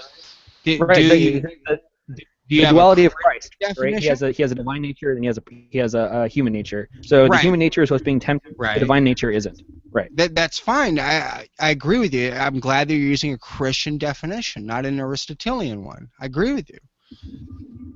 So I don't have a problem. For example, going back to the Euthyphro dilemma, I would say that the question is moot because God is by nature good, right? That's not a problem. Right. I don't see any problem with that at all. Unless you want to operate on an Aristotelian definition, right? What definition is he using that's Aristotelian? Well, that's what I'm trying to ask him. So far, he's just been using Christian definitions, not Muslims. Not Muslim ones, by the way. Like I'm totally down with Aristotle. So I mean, cool. Okay, so you think God is thinking himself as well? I didn't hear the question. What's that? So you think God is thinking himself, and also apathetic, by the way. He wrote those things. God is thinking himself. Is it? That's Aristotle, sir. No, I said I'm down with Aristotle when not all of. Okay, I don't get my theology from Aristotle. I just want to make that clear, right? That's what I'm trying to make clear to you. I get it from the Bible, not Aristotle. Okay. I think that there's a confusion here. I'm not getting my theology from Aristotle. I'm mostly getting my theology from what I've read in academic philosophy, right, and in academic theology, and a lot of the works have been done by Christians, a lot of them by non-Christians, Muslims. Good theology is good theology. Yeah, see, that's also a problem. I wouldn't go to people who are as antichrist as the Muslims, but I would not, when it comes to theology, I wouldn't go to any other group, even when it comes to Hindus, although I don't have a problem with them as such. But Johnny, if people are making good arguments, like an example would be the what is it? The Muslim philosopher, right, Al-Ghazali, right? Yeah, He came up with a Kalam cosmological argument. I think So that Christians can use that argument just as well to prove that there's an existence of a God who created a contingent I would be universe. very careful. I would be very careful. You know, yeah, when Christians get together and they check with the Bible and they come independently to the same conclusion, that's a different You thing. you But could, when but they then let just me ask you rely this on the question. Muslim philosopher and say, "Oh man, it sounds like a good argument. Let me take this." No, no, no, no. That's a very, very dangerous thing to do. Well, here's the logical error in that. You can't have a universal premise with a particular conclusion in any modus tollens argument at all. Can you give me an example where that's a valid argument at all? Well, obviously it's not. I mean, the Quran doesn't argue for a particular conclusion. No, it does. There's No, a it doesn't. cause, not many causes. Like The Kalam first doesn't establish the Kalam doesn't establish the identity of God. All it does is it shows that there must be a cause Right, for the right. universe Well, that is. Right. it depends on what formulation you're using. Close. No, But listen the very top close. one- No, listen very close. It does have a particular conclusion with the first premise being universal. It says everything that begins to exist has a cause, right? No. The universe began to exist, therefore the universe has a cause. No, Okay, no, no. That's a bad hold on. formulation. The proper formulation is Hold on. all things that began to exist had a cause. The universe began to exist. No, That's hang right. on. If the That's right. universe began to exist, it had a cause. A cause, If you particular, use right? had, Hold on. A That's cause, not. particular, Let right? me clarify, because that's not the proper formal way that the argument is proposed. It's that all things that Craig's. no, It's no, it's William not. Craig's. William Lane Craig's is slightly Yes, it different, is. and let me clarify. No, it's not, and I'll clarify. well, we can look this stuff up. Right. It's everything that begins to exist has a cause of its existence. He doesn't say that. He doesn't say Yes, that it does. anywhere. Absolutely does. Yeah, he's actually throwing in Leibniz in that, because Leibniz's contingency argument says that Well, you everything that could. exists has an explanation for its existence. Great. No, That's Craig most certainly does do this. If you read any of his books, not Okay, just watch so- him on YouTube, so- but actually read well, his hold books, on, this let is me how he ask you formulates the Kalam. Well, hold on. Let me ask you this. The reason I ask you this is because it's a quantification error in logic. Why doesn't he conclude that, therefore, since everything that begins to exist has a cause, why doesn't he conclude that there are many causes? This is the problem. Because the universe, as a single contingent object, has a cause of its existence. No, the universe is everything. Listen to the first premise again. Everything, universal, everything that begins to exist has a cause. Therefore, the universe has a cause. Shouldn't it say, therefore, the universe has many causes? We can't have a universal premise leading to a particular conclusion. No, because the universe is a singular. It's the set of all things, of all physical existence. No, all it shows is that we could have many causes. So Mormonism could be true. How is he getting that? Thank you, Amy. Amy You just don't- cited On Guard. Yeah, I have the book in front of me. Which page do you want me to turn to recite his argument for you? So this one doesn't have the continuation of it that I have, but I know for a fact William Lane Craig does clarify in other places that he says whatever begins to exist has a cause of its existence. Yes, whatever. Is whatever anything whatsoever universally? What? Is anything that when he says everything that begins to exist, is that a universal claim? Everything, is that universal? And is the conclusion the universe has a cause? Is a cause particular? Yeah, because the universe is. Okay, I mean, come on. So for the set of all things that begin to exist, every one of those objects in that set has a cause. Right, or it has Many. within that set many causes. Right. That's the quantification error. You'd have said A or many causes. Okay, well, at least one cause is necessary for there to be multiple causes. So. But that's not what it's. No, that's well. You Okay, could say fine. it that So, way. I mean, we can say that he left out a step, right? He should say. Right. No, it's a uni- huge logical if fallacy. The universe began to exist. if the universe began to exist, then the universe had a cause. The universe began to exist, therefore the universe has a cause. I mean, fine. Right, but you can't have, It's a but little then bit we have heavy. another problem. You can't have a condition in your conclusion unless you're making a soliloquy, right? That's not the conclusion. That's Syllogism? Soliloquy, two-part modus ponens argument. In No, other it's a words, you have to make a syllogism. subset argument. No, soliloquy. Look it up in any logic textbook. Will you look that up for me? Because I'm pretty sure that you mean syllogism. Categorical syllogisms have at No, least I two know what a premises. syllogism is. It's No. a formulation of premises leading to a conclusion. It could be 1, 2, 3, 4, any of those. I'm talking about a soliloquy, where you have a two-part argument. You can go and actually, for example, let me give you an example. By the way, there's a person named Counter Apologist on YouTube who provides an example of a soliloquy, where he actually gives a two-part modus ponens argument against hell and its incompatibility with God. The way he does this is he says if you grant the first syllogism, you must grant the second syllogism. That's the difference. So I'm just going to read from Wikipedia here. Soliloquy. A soliloquy, from Latin solo, to oneself, is a device often used in drama when a character speaks to himself or herself, related thoughts and feelings, thereby also sharing them with the audience. That's right. That's what it's called. That's what it's called.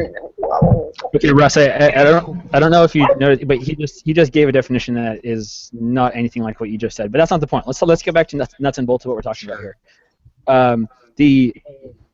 The premise, right? Whatever begins to exist has a cause. Are you saying that you actually disagree with that, or do you just not like how it's worded? What is it that you take issue with? No, I think it's fallacious. I agree with the conclusion, obviously. Okay, so so phrase it like this.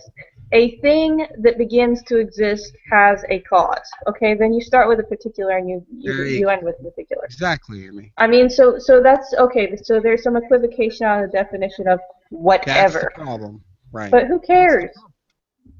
Who cares? Informal logic cares. It's an invalid argument. No, you're claiming it's an invalid argument because you're equivocating on the meaning of the word. You can take it two ways. I'm not equivocating. Yes, you are. I'm pointing out that you cannot have a universal premise leading to a particular conclusion. It's not a universal premise. Okay, then why doesn't P, Q, R, S, T, elemento P imply Q in the first premise? You see the problem? It's a quantification. Look, that's the problem. The equivocation is not on my part; it's on William Lane Craig's part when he tries to transfer everything into something particular. It's a valid form, and if you substitute it correctly, then it sounds. Okay, doesn't Plato's world famous syllogism, right? Doesn't that have a universal major premise, right? All men are mortal. Yeah, right? All men are mortal. Socrates is a man, therefore Socrates is going from a universal to a particular. Well, no, it doesn't have the same problem in the sense that men are particular people rather than animals. It doesn't include. No, that has nothing to do with the problem. You're objecting to universal being used. That's right. A major premise. All men. That's right. But all men. Right. This is like the first thing you learn when you logic. No, I'm not messing with you. All men are mortal. All men. Look, there's a specific, particular category there. No, it's a universal. Hold on. No, the universal is the universe, according to the Kalam argument. What? The universal is the word all. Wait, hold on. Is the universe everything that exists? Hold on. Wait, G-Man just joined and left. This is like the first thing you learn when you study logic. That there are these categories, right? You have all, you have none, you have some, and then you have not some, right? Right, so the category. Is the universe all? Is the universal. All? Is right? Yes. Well, so no, not necessarily. Men, not necessarily. Well, hold on. Not necessarily. Russ. I gotta hold on. I have to satisfy my curiosity real quick because I don't remember this other instance for the even though I'd like to. Russ, were you the person who was in a room? I think it might have been an audio room where you just came from speaking to oh God, I can't remember his name. Host of the Magic Sandwich Show. Do you know what I'm talking about? No, that's not me. All right, then it probably wasn't you. DPR. Yeah, were you talking to DPR Jones and you gave him a Oh valid yeah, argument? You asked for a yeah. valid I argument. asked him. That's interesting. Yeah, that was me. Yes. Okay, I just wanted to satisfy my curiosity in that because I thought you might. Yes. That was me, and I asked him if I furnished you with a valid argument, assuming that some lawyer might have some sort of schooling in logic somewhere, might understand what what I was saying, and I did furnish him with a logically valid argument for the existence of God. Which was either either the universe or either some things exist or God exists. No, it Some was things exist nothing or God exists. Right. It was nothing exists or God exists. Something exists, therefore God exists. Yes. Right, which I would say is valid but not sound. Well, of course you would. How do you know that God does not exist? I'd never heard an argument for atheism. Really? You've never heard an argument for atheism? Yeah, no sound argument. Not even a valid one. Well, that's different than hearing no argument for atheism. No, I've never heard any sound or valid argument for atheism. All I've heard is, I'm an atheist, I don't need to give you an argument. That's what I've heard. Right, well, I think I have some arguments for atheism. Really? Okay, so Yeah. you can dispute premise 2 rather than making a false analogy and comparing it to a Bleck, like you did last time, right? Are we going back to the I Quran? don't know if I did that last time, but Yeah, you did. Just because, You did. Well, let's say that I did, just because I'm not sure that having good responses for theistic arguments is necessary for me to have atheistic arguments. Okay, so then I don't need to provide you with any good, valid responses for any of your atheistic arguments. Are you fair with that then? Yeah, you could still be. I keep bringing this up because it's a lot more useful than apparently any other atheist seems to think it is. William Rowe wrote a paper called The Problem of Evil and Some Varieties of Atheism, Sure. where he outlines an idea, a variety of atheism called friendly atheism, where he concludes that even if atheism is true, which he holds to, that it could still be rational to be a theist, and I would accept that. It could be rational to be a theist even if Sure. there's no God. Yeah, If I can just jump in on that real quick, that's also kind of where I align with. Like my biggest reason for thinking that there's a God is the modal ontological argument, and I accept that doesn't actually prove the existence of God. Right? Plantinga mentions this in when he gives it in what is it, God and Other Minds. the And ontological argument. I get he that, has but a whole what he does, history. Right. the Go modal ahead, though. ontological argument. You actually So accept the modal that. I think the that's modal version, not Anselm's version. Anselm's version is awful. The modal version. The modal You- version, the one that he and Malcolm worked on, yeah. Yeah, I'm familiar with the argument. I'm just surprised because I don't know anyone else who accepts it in any way, shape, or form. Yeah, it's kind of in vogue right now to talk crap on it, but I think that what it does is, at least, as Plantinga says, right, he says that it doesn't prove the existence of God, but he says it at least makes belief in God rational. Yeah, so you can now be intellectually satisfied, just as evolution for for Darwin made it. Really? Theory of evolution made it intellectually defensible or something. Did he ever define God before he gave Maybe that argument? He didn't define God, did he? Who? Yeah, Did anybody define God? maximally powerful. Good. I forget how he did it. Maximally something being. Oh, okay. So how about a maximally just being that should send everybody who is not holy to hell? Would that be fine then? I Would did. that be a great making Yeah, I mean, property? kind of just by definition, but that's kind of going into Well, like it's sort Anselm. of the same maximally great being as Anselm's, right? I mean, except this is the modal. Well, Anselm wasn't really an argument. It was actually a prayer, just like Augustine's first ontological argument was. It wasn't even an argument at all. Anselm's was close enough. I had Like it in true, it. yeah, not really part of the argument. So this is crazy. Like in the, what's it called? Prologian? when he begins it, he says like, "You, O God," or this. So it kind of does read like a prayer. But the point is that throughout, since then, since the 11th century when he offered it, it has been used as an argument. It's pretty much the argument from existence, and so he gets the credit for it. So yes, Really? you're right. It did start off kind of as a prayer, "You, O God," or that than which nothing greater Yeah. can be conceived. It Sure, came it's a from- prayer, but Right. it's also an argument. So I just was sitting here and I kind of had a revelation. I wanted to share this with you guys. So Russ said something that I got to thinking about that I never really thought about. He said that there's no atheological argument that is sound, which I agree with, that can be proven to be sound, which is obvious because of the transcendental nature of the claims. But he also said something that none of them are logically valid. So that got me thinking, right? So I actually went and I started thinking, and on face value, like prima facie, I thought he was wrong, but I'm starting to think that he's actually right. That there literally is no sound. The arguments for atheological arguments are not even sound. Right. That Right. doesn't. No, I There can is agree an that you might find them to be. You mean might sound not or find them to be valid? sound, but you can definitely give one that's. I can. No. I meant to say valid. That they're not sound. They're not even valid either. Well, I would find that to be really, really.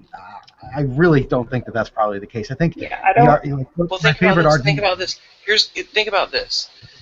For an argument to be logically valid, the premises need to follow to the conclusion, so that deductively, that the conclusions, the premises must imply each other all the way down The to. argument. No, The not argument from divine necessarily. hiddenness does. The argument from divine hiddenness, you might find it sound, and there are defeaters that claim that it's not sound, but it's certainly valid. No. Think about this. Hold on. I'm gonna give you an example from a very popular argument here. Okay, so an argument's sound is that not only do the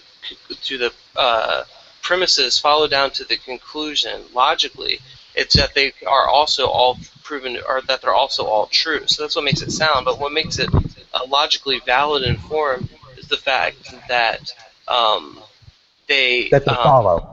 Yeah, that they follow from each other, that they logically imply one another, right? If Right, there's a and the argument from divine hiddenness does that. Right. So think about this. For example, I'm going to pitch you a popular argument of the problem of evil, right? Well, if you get down to premises 3, it's an omnibenevolent being would want to prevent all evils. That's where the argument is no longer valid. That assumes, in order for that to follow, that would assume that that's logically even valid, right? And I would assume that I would question that's not even logically valid. Well, that's a premise. That's a single premise. That you say that premise doesn't It's an make sense. enthymeme. It's an enthymeme. That's a single premise. Suppressed The premise. No, premise it's an enthymeme. No, It's a suppressed. what's the missing premise then if it's an enthymeme? Missing premise is that an all-powerful, all-loving God would, if he was wholly good, not permit evil. J.L. Mackie actually wrote this out in his own work as an atheist about the problem of evil, and he said it doesn't follow at all.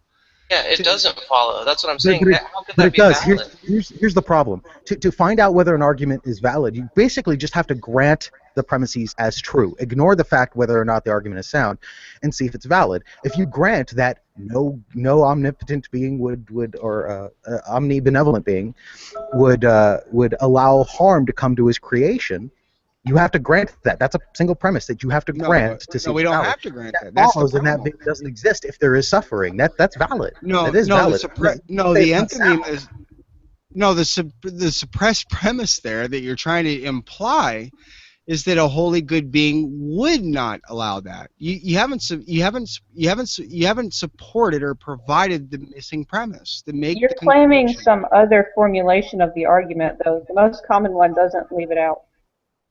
The most common one. Yeah, that's a valid argument. It's not. You can say it's not sound, and we can argue about that, but it certainly is valid. No, it's not. Now, No, if it's we not grant valid. that premise, which No, it's which not we valid. do, if it's valid, then No. then it. All right, No, can we run no, through hold it? on. I'm not questioning hang on. soundness, Seth. Can we I'm run questioning through the validity. argument premise Yeah, exactly. by That's premise? exactly my point. Sure. And can we run through the argument premise by premise and show where, if there's a hole, where the hole is? Sure. I can give you. Do you want me to use Epicurus? Do you want me to use J.L. Mackie? Which one do you want me to use? I posted this one over to the side, and we're talking about specifically about premise 3. Premise Right. 3 is being called into question because we're calling it into question not on the grounds of it being true or not. We're calling on the grounds of whether it actually logically follows that an omnibenevolent being would want to prevent all evils. I'm saying that It's a premise. I'm saying that logically it doesn't even follow that an doesn't follow. omnibenevolent being would want to prevent all evils. And it's unsupported within its argumentation, which is another thing Russ pointed out. So which is getting why, me to the point which of is an thinking argument that against Russ its may be soundness, not its validity. No, it's a point to its validity No, because it there's a doesn't suppressed imply. premise. It's an enthymeme. You can't get.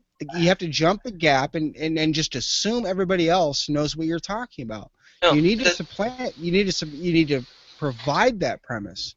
You No. don't Hold hide on. it. The soundness would be: is there an omnibenevolent being that would Right. want to prevent all evils? That's soundness. Is there in fact an omnibenevolent being that would want to prevent all evils? That's not what we're calling into question. We're calling into question that an omnibenevolent being, it would logically follow that an omnibenevolent being would want to prevent all evils, right? That's what we're calling into question. The fact that it's not even valid. We're not calling into question whether it's true. We're just saying that this is not even cannot even be granted. Another premise must be supported to make that logical connection, to make it valid to begin with, and that's the problem. J.L. Mackie noted, Right. who So you're used the challenging same trilemma. You're challenging the truth of one of its premises, which is the soundness, not the validity. No, it's not the validity. No, I'm challenging the validity, along with the soundness. I know you think you are, but I'm no, you can't. You can't jump from premise 3, even in that formulation, to the conclusion. For example, if you grant those premises, it follows. No, it doesn't follow. Let me give you an example. I don't like broccoli, therefore broccoli doesn't exist. Where do we get that conclusion from premise 3, sir? That doesn't follow at all. But if you reformulate that as premise 1, that's what I'm telling you. Hold on. If you start with premise 1, things that Seth doesn't exist. Sorry, things that Seth doesn't like don't exist. That's right. Premise 2, Seth doesn't like broccoli. Conclusion: broccoli doesn't exist. That's valid. Well, yes, that's valid. That would be valid, but you still have another supplanted premise. So what you don't like is what doesn't exist. You have another premise to supplant. No, it's an enthymeme. So, for example, an enthymeme would be things that Seth like don't exist. Therefore, broccoli doesn't exist. You're leaving out the premise. Seth does not like broccoli. That's what he left out. That's not what I left out. No, that's what I left out. That's an enthymeme. Okay. When you have a valid form and you leave out one of the premises. In this argument, premises are assumptions. They say A is B. They're assumptions. They may be true, they may be false. Nobody really cares. That's what you can challenge are the premises. Statement 3 over here is a premise. You can challenge it on its own merit, but you cannot challenge the argument as being enthymemic. Right. I understand what you're saying, but you can't get from 3 to 4 unless you establish a logical connection. It's not even about the logical connection is there. There is no logical connection. No, the between logical 3 and connection 4. is implied. It's implied. Not between That's the 3 problem. and 4.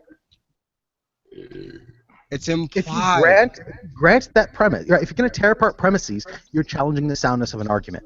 If you're challenging the validity, you're challenging whether. Hold on, you're challenging whether or not the premises follow to the conclusion. Now, in the problem of evil, if you grant the premise that God, being omnibenevolent, would not allow harm to come to His creation, then which you have to grant to see if it's valid or not.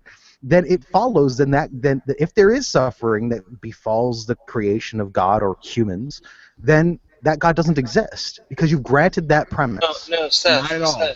Not at all. Seth. No, I can really hit this nail on the head. Seth, you don't have to, by just attacking one premise, that doesn't mean that you're attacking the soundness. It could be, but it's not an indicator. For example, if I had an argument, right, in that all the premises were true, okay, but they don't logically connect, okay, That's the problem. Right. yeah. Do you see But what I'm that's saying? exactly the thing. The problem of evil, the premises do connect. If Really? Right, but yes, that's what we're talking about. We're not questioning the soundness. I'm not. The soundness would be for 3. If I was questioning the soundness of 3, it would be an omnibenevolent being does not exist or whatever. It would be saying that is this premise actually true? Is it actually true that an omnibenevolent being would want to prevent all evils? What what I'm saying is that I don't think it even logically entails itself to the other. I don't know if that's making much sense. all right. So let's tackle it this way. So if God can actually, so maybe you're saying, are you saying that the hidden premise is that God is also omnipotent, that he wants and can prevent all harm to come to his creation?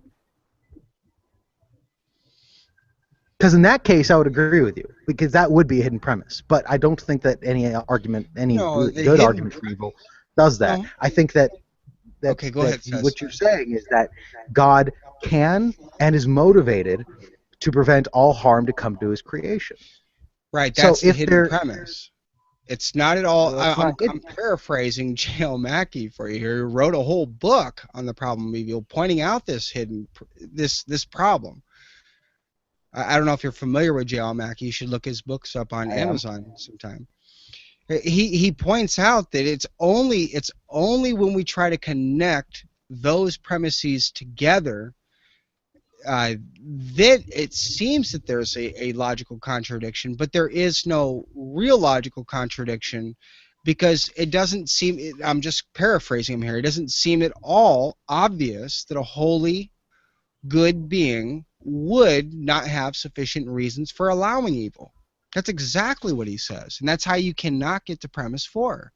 I'm not tearing apart the soundness of premise 3. I'm questioning the logical connection between the two. 3 and 4, just like J.L. Mackie did. There's not a logical connection, though. They all go back to premise 2. That's what I've been saying. There is Wouldn't no that logical mean connection. that it isn't logically formed? It's not logically valid. That's what it would That's what I meant mean. to say. Valid, yeah.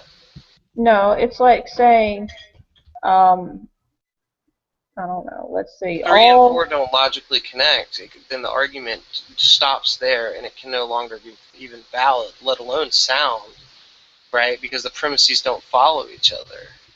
So no, it seems. the thing is that premise 2 gives God 3 different attributes. And then 3, 4, and 5 are giving the results of these attributes, the specific results. An omnibenevolent being would want to prevent all evils. An omniscient being knows the ways they come into existence. An omnipotent being has the power. So then it says a being with these results would prevent the existence of evil.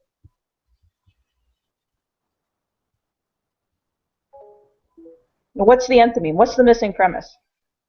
If there is one, you ought to be able to state it.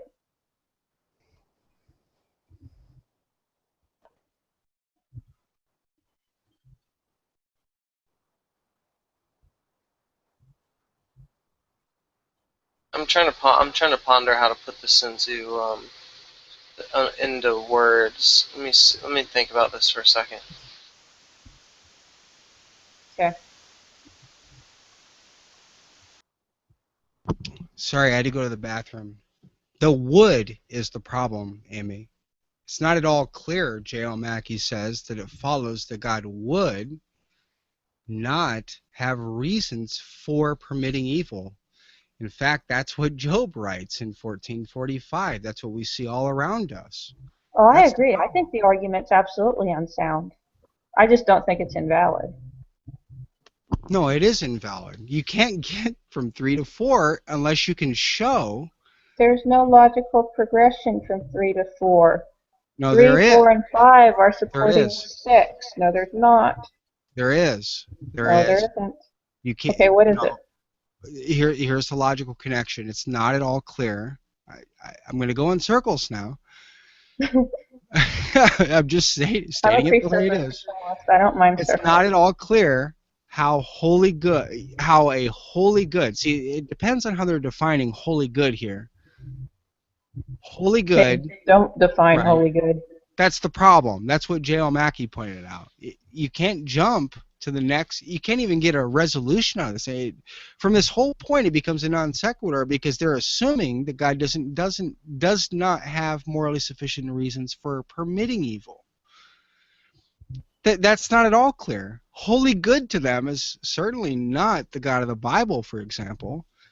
Well, If we're I going to ask agree. I think it's a bad premise, but you have to grant the Basically, what premise it's for the saying sake is of that argument. logically, an omnibenevolent being would not prevent evil. I mean, would prevent evil, is what it's saying. right, And we're right. saying that that doesn't logically follow. We're saying it's possible that an omnibenevolent being who's also omnipotent and omniscient would have reason to allow evil, right? Right.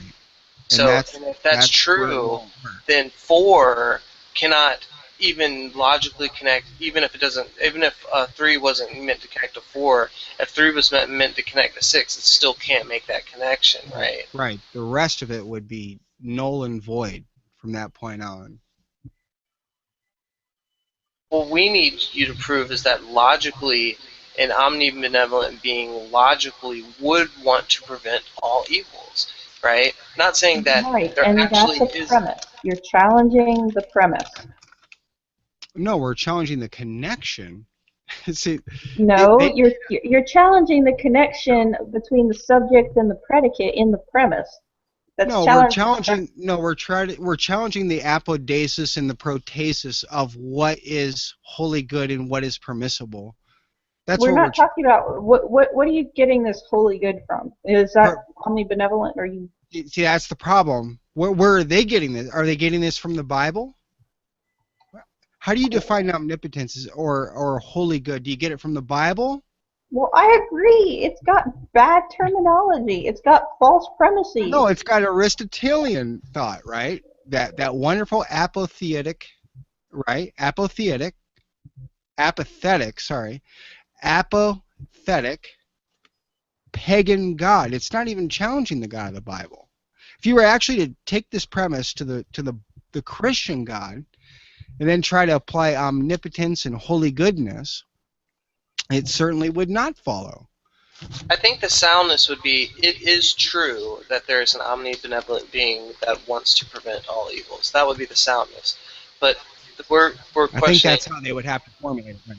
Right, we're questioning if it's logically valid, which would just mean that an omnibenevolent being, it would logically entail that he would want to prevent all evils. So if we're saying that no, an omnibenevolent being, it doesn't logically entail that he would want to prevent all evils.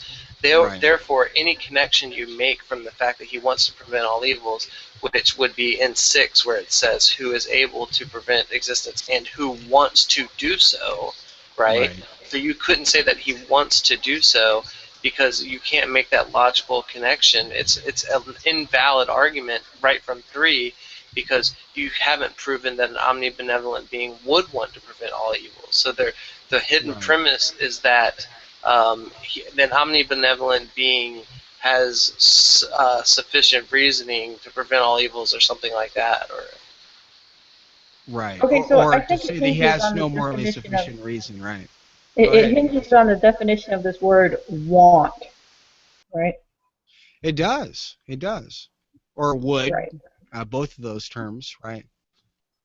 Right. Well, To want. What does it mean for holy God to good. want something? But again, Well, it also, you're challenging the premise, and I agree. It's a faulty premise. Well, here's the thing. We know that from the get-go that no atheological arguments are ever going to be sound, right? Or else there would be an atheological argument that would prove that God doesn't exist. And since we don't have that, we know that absolutely there's no atheological argument that can be sound, right? And I wholly grant this to the transcendental nature of the claims, right? We can't methodologically verify this. There's no way to determine if they're sound or unsound, much in the same way of theological arguments. Now, they may be true, but they can't methodologically be proven to be sound. They may be sound, but they can't be justified as sound, right? Well, they can't even justify logic. So, I mean, So okay, that's not what I'm true. saying is we're kind of left with these logically valid arguments, and I think that our arguments for theism they're logically formed, that their premises do follow. But it got me thinking of what Russ said, that there's not even a theological argument that is valid. That their premises have to make these logical leaps that aren't even valid. And I got to thinking about it, and I started applying it to really well-known arguments, and I have this weird feeling he's right. If you put it this way, I let me can. put it this way: if it's not sound, it cannot be valid, right? Right. No, that's not true. What? No, that's not true. It's not? No. Okay, explain a little bit. All right. Valid arguments are those in which the inferences are correct. So that as long as you put in true premises, you must get a true conclusion. Right. So they For have to be example, sound. like Those modus premises, ponens, modus tollens, premises syllogism. have to be sound. So that's, Right. I would actually even disagree with that, because they're inductive arguments where the premises follow that can lead to a conclusion that's not necessarily true, but is Sure. more likely true I than not. reject induction. But anyway, yeah, just talking about deductive arguments like these ones, that's what we say, right? If the premises are true, the conclusion is necessarily true. Now, you may have false premises, right? No, I didn't And say in that false. case, you can't suppressed. say anything about the conclusion. Now, No, an unsound argument may be invalid, or it may have false. It may be valid and have false premises. So invalid and because unsound validity premises, right? validity only looks at the logical form. It says nothing whatsoever about the truth or falsity of the premises. Right. Just logical form. Is it logically sound? Right. Logically valid. Right? Then soundness looks at the overall truth of the argument. Is it valid, and are the premises true? That's right. That's why I was saying that the soundness would be, is it true that an omnibenevolent being would want to prevent all evils, right? Right. So soundness, I agree. We question the soundness of the argument. Right. Now, with validity, you have to show that no matter what we substitute in, it's going to be invalid. Well, no, I'm not saying that these premises are false. Otherwise, I would be challenging their soundness. What I'm saying is that there's a missing premise that connects anything beyond 3 in the example that Shamos provided, namely that a holy good being would prevent all evil, and that's the suppressed premise that connects to all the rest. I'm not saying that there's a false premise that exists. I'm saying there's a suppressed enthymeme going on here. But it's not suppressed. It's stated in premise 3. No, it's not stated in premise 3. How do you get to the conclusion? Okay, what is the suppressed? What is a different argument? The suppressed premise? If it's an enthymeme, you want to be able to supply the missing premise.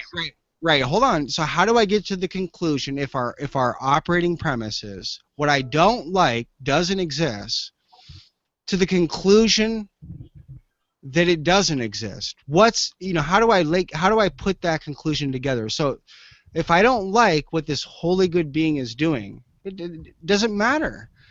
We need a logical connection between why a holy good being would. All right, how about this, Russ? Right. Premise 1: things Seth doesn't like do not exist. There you go. 2: Seth doesn't like God. There Conclusion: you go. God doesn't exist. That's valid. Well, not necessarily. Yes. Yes, not necessarily. That's a modest ponens. Are you telling us all of logic we could throw out and it's not valid because you don't like it? No, because maybe I like. Well, hold on. No, the answer here is that death may be something that you don't like, but it doesn't follow that death you not liking death equals God does not exist. God could exist whether you like No, death or not. Now you need to provide not another talking about premise. that's not the argument. The argument is things Seth doesn't like do not exist. Yes, now you have a universal Seth in your doesn't like premise again. death. Now, Right. hold on, you got a Seth doesn't like universal. death. Hold on, now Therefore, you got death doesn't. okay. So if many people don't like death existing, then it follows that that all gods don't exist. No, it has nothing. Death. I don't know where you're getting death and God. It has nothing to do with it. Well, I'm because saying. you're committing the Hold on, quantification I'm error. saying that Right. according to this very valid argument, that No, it's not modus valid. ponens. Yeah, it is. No, It's it's not absolutely. valid. Yes, it No, is. it's not. It No, it's absolutely. not. No, you have a universal premise, right? Yes. Seth does not like. Go ahead. Give me the premise. That's universal. If Premise one: Seth doesn't like X. Or sorry. Premise one: things Seth does not like do not exist. Premise two: Okay. Seth doesn't like X. Conclusion: X doesn't exist. That's valid. Okay, so you don't like broccoli, so broccoli doesn't exist? According to the argument, yes, but the argument's not sound. Okay, hold on. So you're saying broccoli doesn't exist because you don't like it?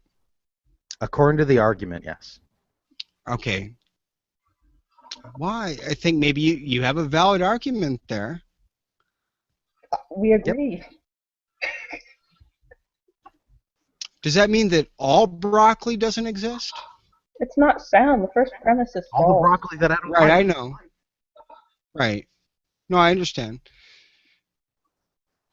Okay, so how is this comparable to the problem of evil, though? It doesn't. It's just a valid argument, something that you say and Shamos says. There can't be any valid atheological argument, but there's one. Oh, okay. Well, I'm not saying that atheists can't be illogical. Obviously, that's not my position. But what I was stating was with regard to the cosmological argument, it's invalid. That was the context in which I said that. No, we were talking about the problem of evil. Oh, the problem of evil? What problem of evil? The argument from evil, whatever. Right. What problem of evil? I'm a Calvinist. I don't have any problem with evil. Me too. What problem of evil? This one over here in the side, right? God exists. God is omnipotent, omniscient, and omnibenevolent. No, all that shows is that in this argument, whoever made this argument, they don't like God. That's all it shows. No, it doesn't. Well, Really? it has at least one false premise. It's got many. It's got many. All it shows is that whatever you don't like doesn't exist. No, it doesn't. Really? Yes, really. So what does it show again? Wait, first of all, where are you getting your definitions of omnipotence, omnipresence? See, we're going to have to go back here. Do you define omnipotence according to the Bible when you use this argument? I refer to omnipotence the way I think any atheist would define omnipotence. Any educated that's would define your first omnipotence, problem. which is- There's no such. That's your first Which is problem. the There's no ability such to bring thing. about any state of affairs that is possible. Yeah, that's your first problem. There's no such thing as generic theism. There are only particular kinds of theism. There is a genetic form of theism, yes. No, there isn't. There's only Yes, there particular is. kinds Absolutely of there is. theism. No, Really? that's wrong. Yes. Okay, so if Jesus Christ says he's the only way, and that's true, is there only one theism left? No, there's a concept of theism which doesn't include that. I didn't ask about your concept. I asked about the logical consequences. Right, but the fact of the matter is, there's theism and Christianity are concepts, right? Even if they're true, they're concepts. They're true concepts, right? That even if it's true that Christianity is true, we'll say that instead of saying Jesus. No, died. exclusivity. Right. It says he's the only way. Does that mean that Yeah, there's even if that's theisms? true, there is a general defense of theism Really? from philosophy. Yes. Really? Okay, so when Jesus Christ says he's the only way, right, and he's the only God, right? Yeah. Then we got a problem? No. Okay, so when Allah says there's no other God and He's the only God, right? Does that mean that Christianity and Islam could both be correct? No. Right. So we only have So, particular but where's the kinds of problem? theism, right? Well, But where's the that's the problem? problem. Here's the problem. There's only Where? particular kinds of theism. There's no such Well, thing no, as you're just giving me particular kinds of theism. That doesn't mean that there is no generic theism. really. So you Yeah. think that all religions could be equally true? No. Can you believe something that's false? Yes. Okay, so then could something that is true be known? Yes. Okay, is something that's false, could that be known? No. Okay, so if Christianity is true and the others are false, how can we have many kinds of theism being true? I didn't say that they're true. I think they could exist as concepts. Sure. Okay, I don't think I have a problem with that, Seth. So But mere the theism problem, exists as the concept and is philosophically defensible. no, there's no such thing as that. Yes, there is. No, they all contradict each other. I'm not talking about particulars. You are. I'm saying that Wait. there's mere theism, which all theistic religions fall under. That you don't have to have any particulars. Saying that there's a God that interferes in human affairs and created the universe is mere theism. That concept exists and it's true even if Christianity is true. No, it's not true. If Christianity is true, you can't have any other gods. Isaiah 45. It's not a different God. No, that's not henotheism is not true either, according to Christianity. Have you read any of the Old Testament? I have no idea. Hold on. If Christianity is true, nothing else is true. You said if there's a contradiction, we can't know it, right? What? We can't know contradictions, right? I don't know what you mean by that. I mean, if we have two things that are contrary, like an orange is not an orange or an apple, or I'm sorry, an orange is not an apple. You can believe that an apple is an orange, but you can't know that an apple is not an orange, right? That's correct. Okay, so that's what I'm asking about here. If Christianity is true, then there's only one theism, right? Since it claims it's the only thing that's true. No, that's incorrect because you could have. First of all, if Christianity is true, theism would be true. Mere theism would be true, plus things that Christianity adds to it. Yeah, Christian theism would be true, exactly. Yeah. Christian theism, right? Yeah. Not pantheism. Pantheism would be false, so we couldn't know that. Right, but it doesn't mean that pantheism doesn't exist. Well, concepts of pantheism exist. I agree with you in that aspect. But if Christianity is true, then it's clearly the case that all other theisms are false. So it happens to be the case that if Christianity is true, mere theism would not be true. The idea that that God interferes in human affairs and He created the universe and nothing else wouldn't be true. But it happens to be the case that theism still exists, and that's mere theism, right? This concept that's philosophically defensible, that God created the universe and He sometimes interferes in human affairs. Or wait, Seth. So, slow down. You're saying it's defensible, then why aren't you a mere theist? Because I think atheism is more defensible. Oh, okay. Just checking. So why aren't you a Muslim? Defensibility is a spectrum. Okay. So why aren't you a theist then? Because theism is false. Oh, so only atheism is true, right? No, there are other things that are true, but when it comes to theology, atheism is true. Okay, so let me ask you then, since all atheists disagree, does that mean that there's only particular kinds of atheism? I don't know what you're talking about. Okay, let me clarify a little bit. Since atheism is a singular position, right? Yes.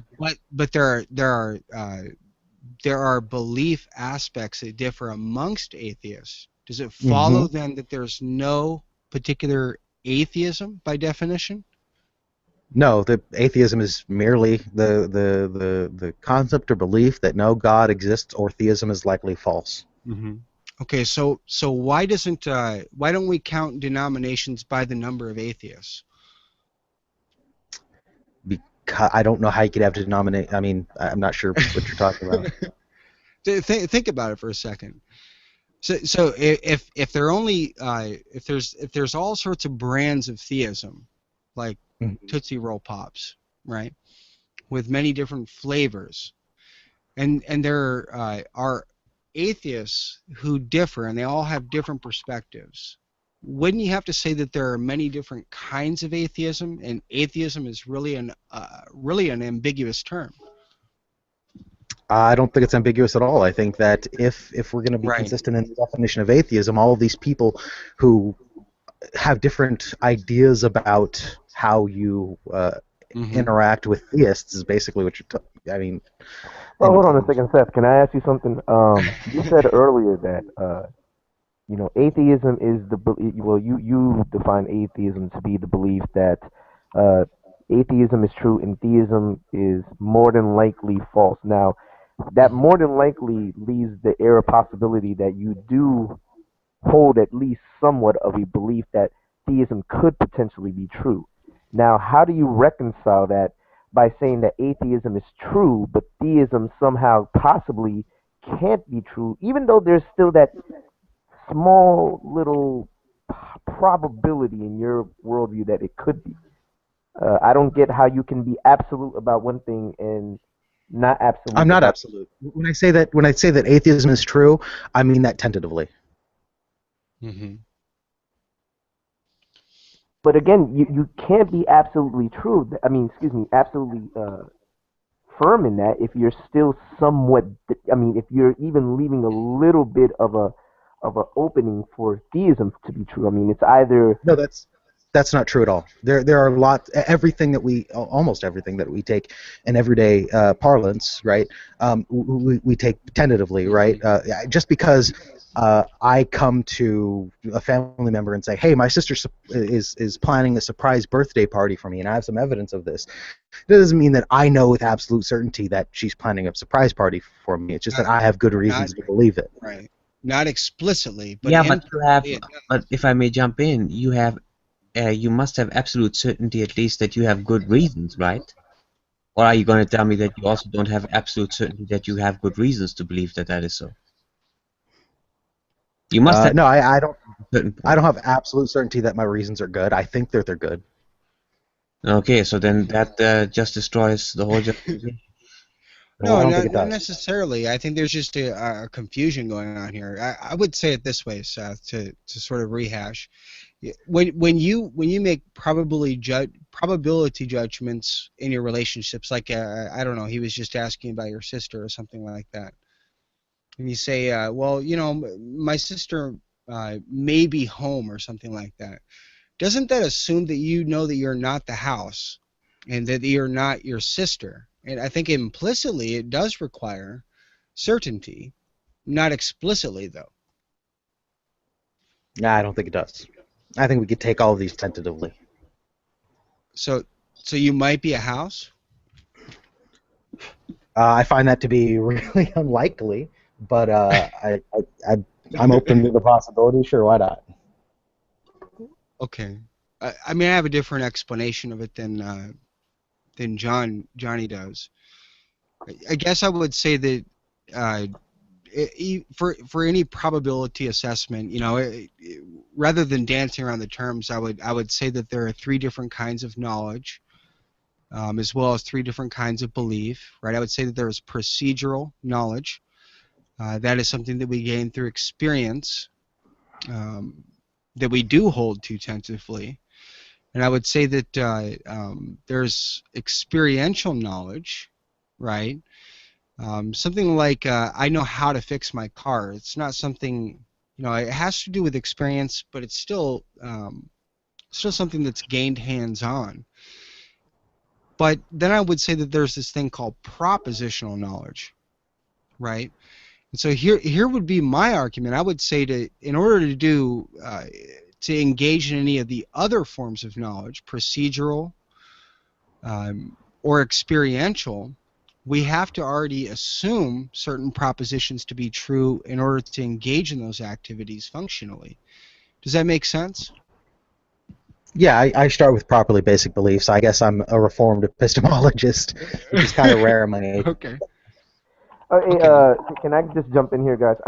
Seth, but what I'm trying to figure out is, okay, so in your worldview, are you 100% absolutely sure that atheism is the truth? That the atheist worldview is it 100% with 100% certainty?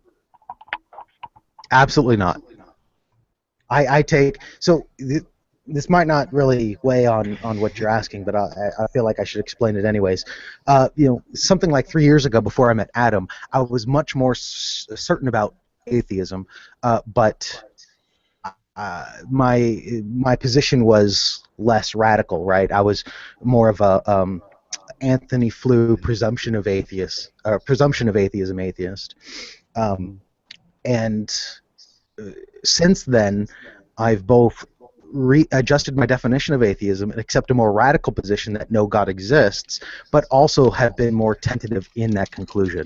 I'm much less certain about it being true, but it's a more radical step. Instead of saying that I don't know whether God exists or not, and you can't prove that theism is true, I've moved to no, we can prove theism is false, and we have proof theism is false, but I'm less sure about it. So then technically that makes you an agnostic. No. Well, I think a Well, more I mean, you're appropriate essentially question. saying that you can't completely disprove theism, but you do believe that there's more evidence, in your opinion, for atheism than for theism. But the fact that you're even giving theism that much leeway, even if it's even if it's 1% or something, you're still opening the probability to theism being true See, because of the fact that because of the fact that you won't commit 100% to right. atheism. That's just Right, but I don't think that's what epistemic agnosticism means. Agnosticism is that agnosticism. Well, you can take it both ways. There's classical agnosticism, which is it's impossible to know, which I don't think that's the case. Or you could say that I don't know whether or not God exists. I think that I can know that God doesn't exist. I think atheological arguments work and provide some level of certainty, which is not necessary for knowledge. You could have a high level of certainty for knowledge, not absolute certainty. Hold on. Before you say that, though, didn't I just explain the different kinds of knowledge that are found in our logical textbooks? When you say that knowledge is not required, or certainty is not required for knowledge, you're talking about procedural or experiential knowledge, not propositional knowledge. Certainty is required for propositional knowledge. Like, for example, a moment ago, in your discussion that you just had answering faithful, you just assumed that you're not God, and you knew that he wasn't talking about you as if you were God, and you were talking about whether God exists probabilistically. But you both just assumed that in that conversation propositionally. Do you see what I'm saying? No. That's the problem right there. So do you recognize that you're not God, Seth? Yeah, that seems one of the most certain claims I can think of. Yeah. So that's I hold it more certain in the opposite direction, so it makes it tricky here. I would say not necessarily, not in the sense that I'm God, but I think there's nothing more certain than the existence of God. Everything else is less certain. That's the way that I view things. So it's a little bit tricky for me to explain these things. But didn't you just assume a little while ago when Faithful was saying there's more probability for God's existence or less probability for God's existence, blah, blah, blah. You just assumed that you weren't God and Faithful wasn't God. But you were both talking about something else that was required for that interchange to even take place. Yeah, I'm you kind of lost me. I'm sorry. Okay, here's an example. I'll give you a better example. Do I need to know that I'm not the bicycle in order to ride the bicycle? I don't know. See, that's a problem. Okay, so if I am the bicycle, who's riding who? I don't know. Right. So you don't need to know that you're not the bicycle in order to ride the bicycle? I don't know. That's what I'm telling you. So if I get on a bicycle, am I assuming that I'm not the bicycle? I don't know. That's what I'm trying to explain. Okay, so when you eat a piece of fruit, do you keep in mind that you're not the piece of fruit? Probably not. Right. You just take it for granted. But in order to even have the experiential language or the whole dialogue about you not being the fruit assumes that you're not the fruit propositionally, right? Yeah, I don't know if that's actually the case. Okay. Well, I'm Like if just I was asking these brain dead, I questions. would. If I was completely brain dead, I could be Sure. fed a piece of fruit and chew it without, That's my true. reptilian brain could know there's food in my mouth and chew it for me without me having any kind of propositional knowledge that I am not this piece of That's fruit. true. Yeah, that's true. But then you wouldn't have any such discussions, right? Right. But we're having such discussions, right?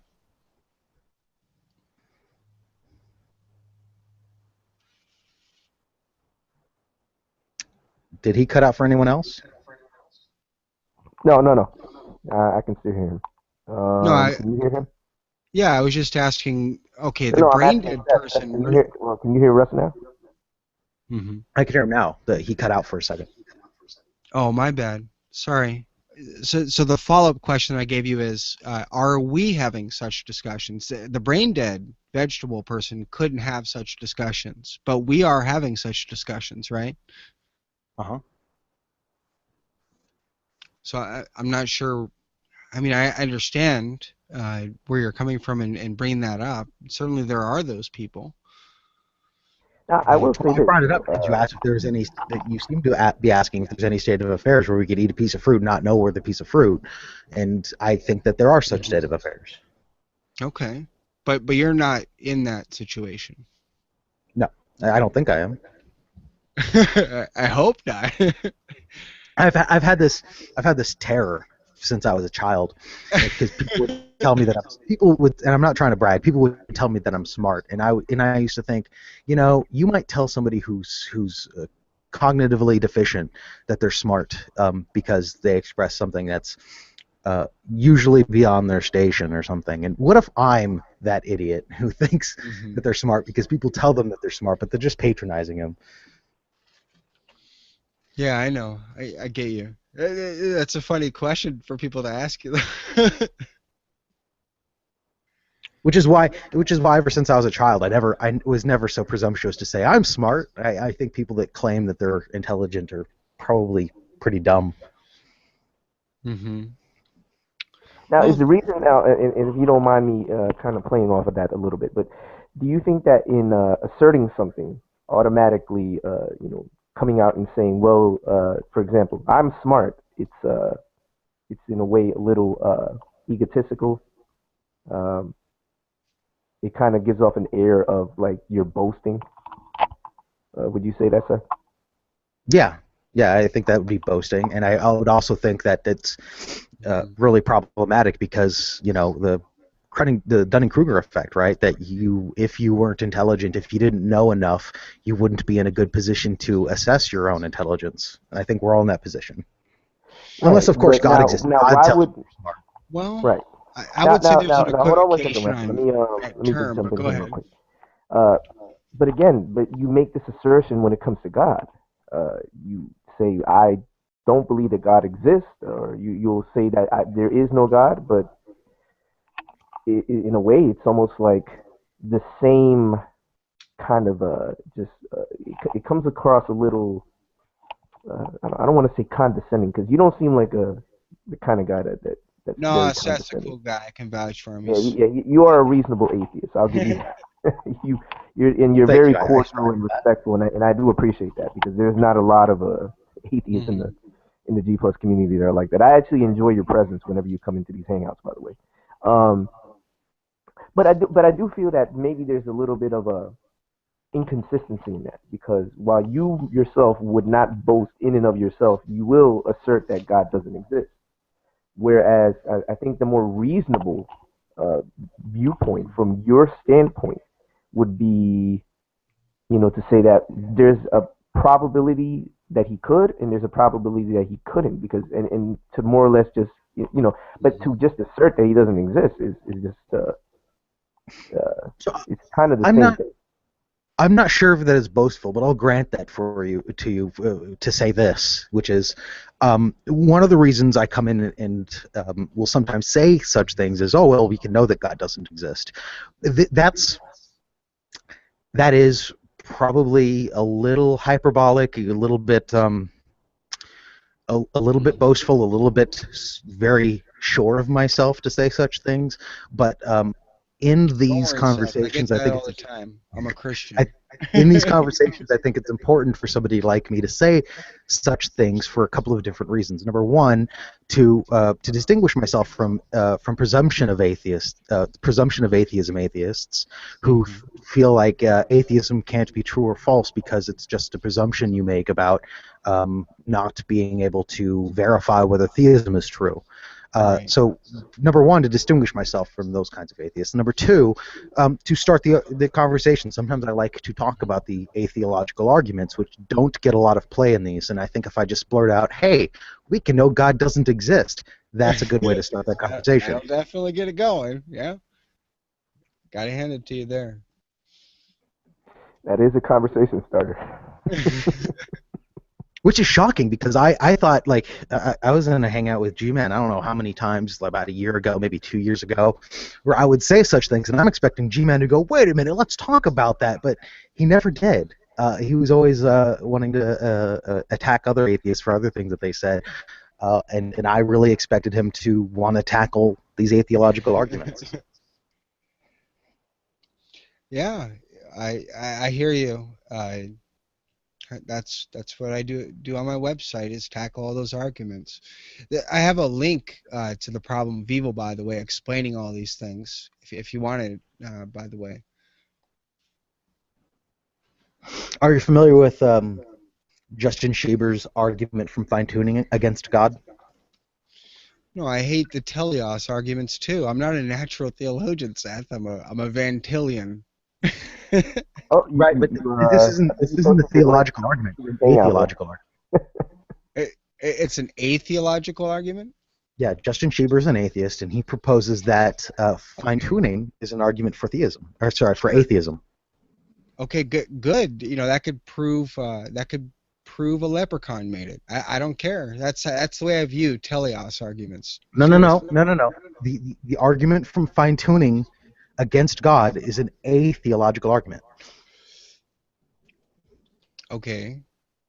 Does it use immaterial things?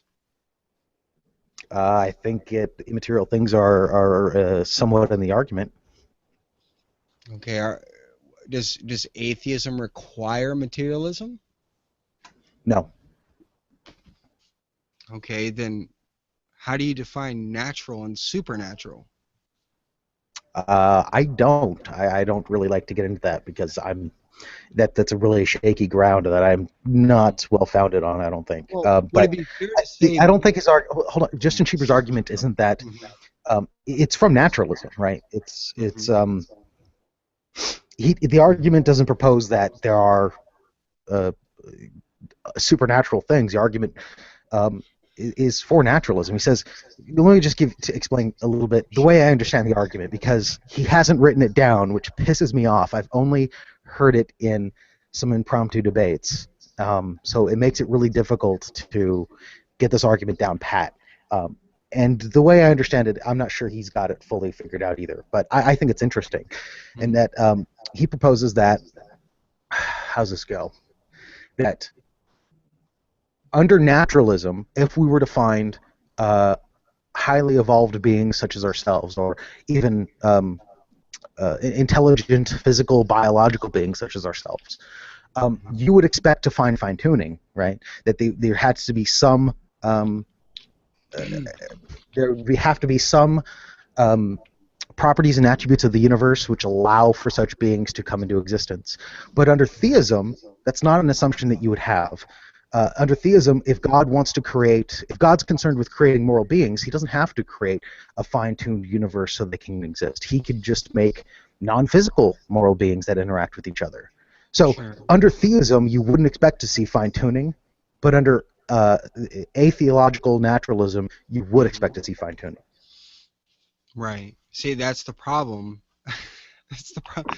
I would say we would have order until the end of the age because of Genesis 8:22, but that's me defending Christian theism, not some nebulous. And by the way, I want to go on a limb and say that I am absolutely 100% certain that God exists and that salvation is only through Jesus Christ, and that's the way it is, you know.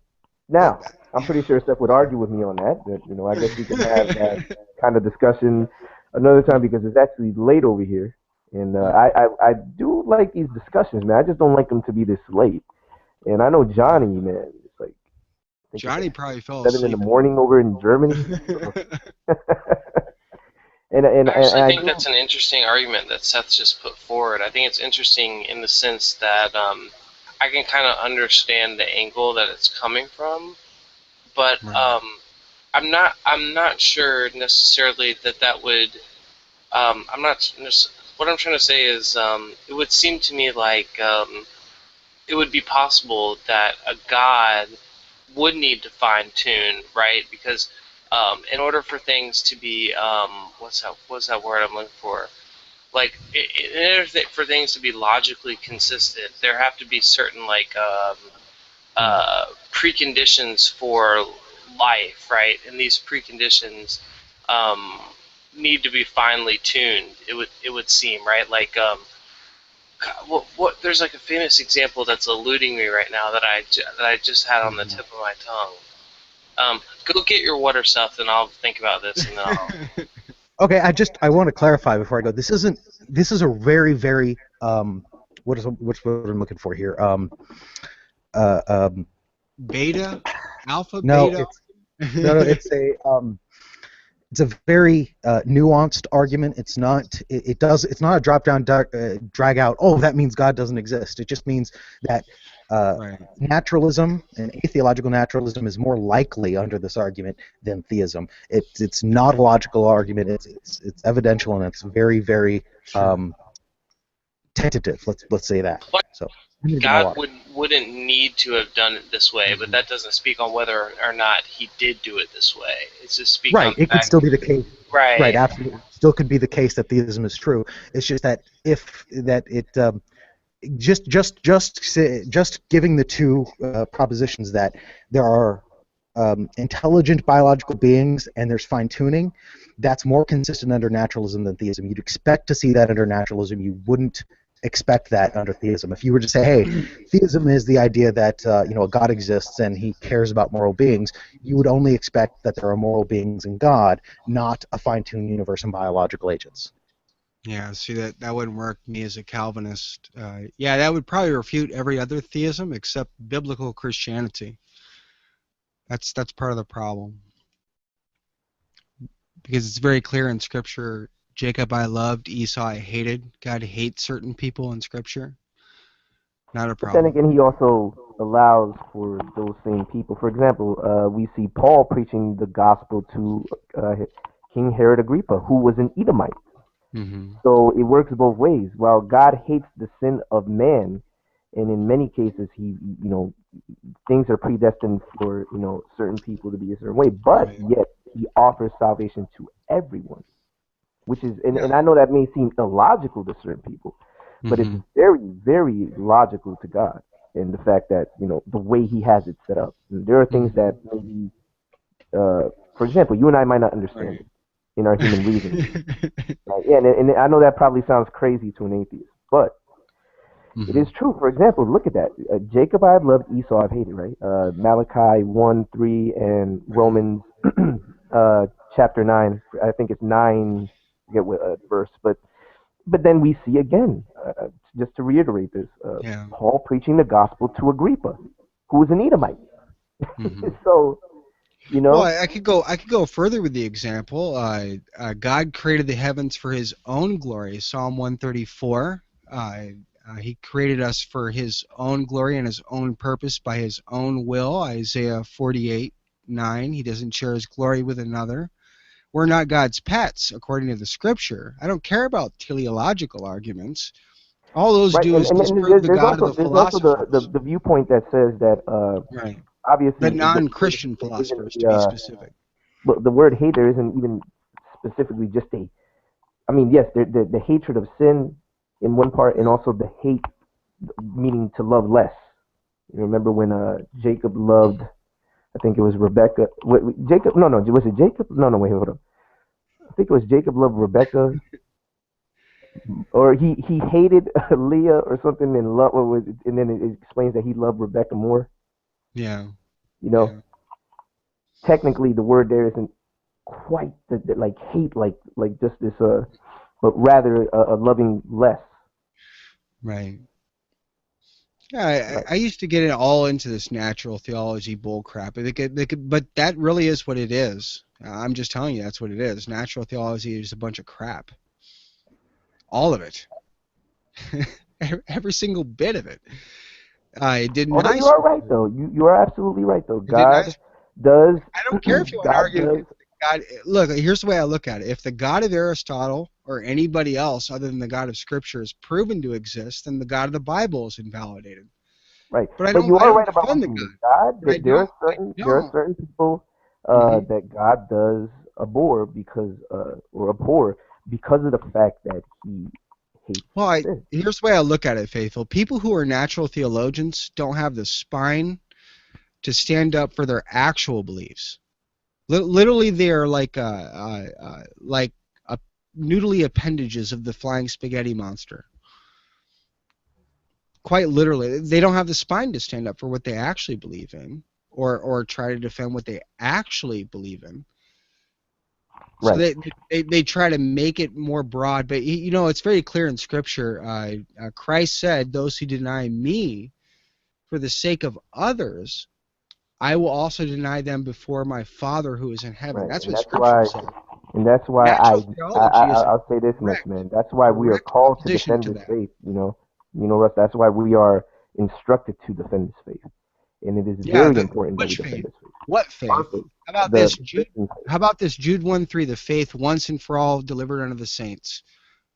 Not Allah, not some generic God, Right. not some pie in the sky nonsense. hmm That's all a bunch of crap. By the way, speaking of which, I don't know why, but and hopefully I'm not veering this conversation into another direction. But I did want to, Shamos, are you there? Yeah, I'm here. Hey, what's going on, buddy? Listen, I was wondering, and this is just out of curiosity because I've seen you around, all these various hangouts and everything. But I was wondering, at one point, were you a Muslim? Just out of curiosity, were you ever Oh, a I was never a Muslim, but I had like Hmm. I studied Islamic theology, and I kind of was starting to identify more with that. But I never was a Muslim. I had like I guess you would say Muslim inclinations, but I never. In order to become a Muslim, you have to take the Shahada in front of two or more people. So basically, you have to profess Islam in front of two or more people, and I never did that. So technically, I was never a Muslim. So, but even though I But did were like, you Yeah, at? I'm back. I was gonna say, but you are of Arab descent, right? no, Okay, you're not of Arab descent. Okay, no, I don't know why because I just get it confused All right, because guys, can you hear me? Yeah, John. Yeah, I'm getting a bit tired. I'll have a few more things to say, and then I think we wrap it up. You can after that, okay, of course, you can yes, still continue to discuss in the Hangout. But I hmm wanted to screen share a comment that was left on the section here below the video, this Hangout, which just made one atheist, I believe he is. He commented. His name is James Greasehaber. Let me try to let me switch that on here right now. Screen share. Where is that Google Hangout? Okay, do you guys see it? Do you see my mouse here? My mouse cursor? Yes. Okay. Here he writes, let me actually make this a bit bigger. If I can, yeah. How can theists claim knowledge when a God can just manipulate you into believing the impossible? Is it still showing? I'm kind of Yeah. hanging. We're reading Okay. it.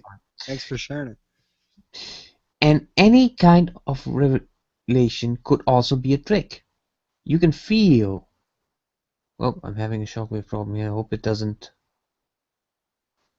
No, it's okay, I guess. You can feel that your God is real, but with a creature as powerful as a God, your mind is not your own.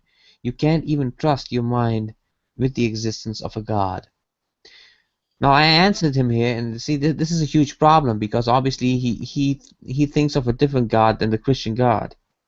And I mentioned here that if a God who cannot lie exists, which everybody, by the way, presupposes that is the case, then you can trust revelation absolutely. It's the basic definition of the Christian God, i.e., he cannot lie. Mm-hmm. So that is a basic requirement for any knowledge claim to be justified. You must presuppose a God who cannot lie. So yeah, if you presuppose the Islamic God, if you presuppose the Hindu God, if you presuppose a God who is just all powerful and or I should say omnipotent, omnipresent, and that's it, and leave it at that, well, that's not enough. That does not fulfill the basic requirement for you to have an epistemologically sound basis. Yeah. And this is what atheists don't seem, and we have to hammer this into the heads of these Well, guys because they don't understand it. part of the problem, Johnny, is they just throw around this word God. Like it could be the Hindu God, it could be the Allah God, it could be Vishnu, it could be something in the Vedas. That's part of the problem. That's why I'm very clear. Look, I'm only defending Christian theism. I I, I have a backbone. And the thing is, they always mention, I also want to bring this up, they always mention the pink unicorn as an example. Well, I can just make up the king. No, the pink unicorn That's right. is not basic. The pink unicorn, first of all, doesn't have the qualities of being omnipotent, omnipresent, which already means Right. that the pink unicorn is lacking something that is essential for epistemological knowledge claims. That's Well, number one. it's also a false analogy. Uh, the pink unicorn, by definition, is illogical. They'll argue that God, by definition, is illogical, but they won't ever read, for example, the Westminster Confession of Faith, which gives Exactly. a definition of God that's based on Scripture, Yeah. not the Quran or some Vedas or anything like Or that. what people make up for Because knowledgeable. if we turn to those things, I could show you that the Vedas could not define God. I could show you that the Quran cannot define Allah. Exactly. That's part of the problem. So they're just attacking a different God, and that's part of the problem. That's the major problem, is that they're attacking the wrong God. There's a famous essay, I encourage everybody to read it, called What, actually there's a whole book, but there's a particular chapter called What Does Jerusalem Have to Do with Athens? And I would encourage everybody to Google that, read that. Because it gives you an insight into the early apologists in the 1st and 2nd century, where they're running into this synergistic problem going on with the pagans. And yeah, I would just encourage everybody to read that. That's part of the problem. People just toss around God like it's any God is the same God. That's what we're talking about. But they never define their terms. That's part of the problem. When I talk about God, it's the God that's revealed in Scripture, not the God in the Quran. I'll make that very clear anywhere.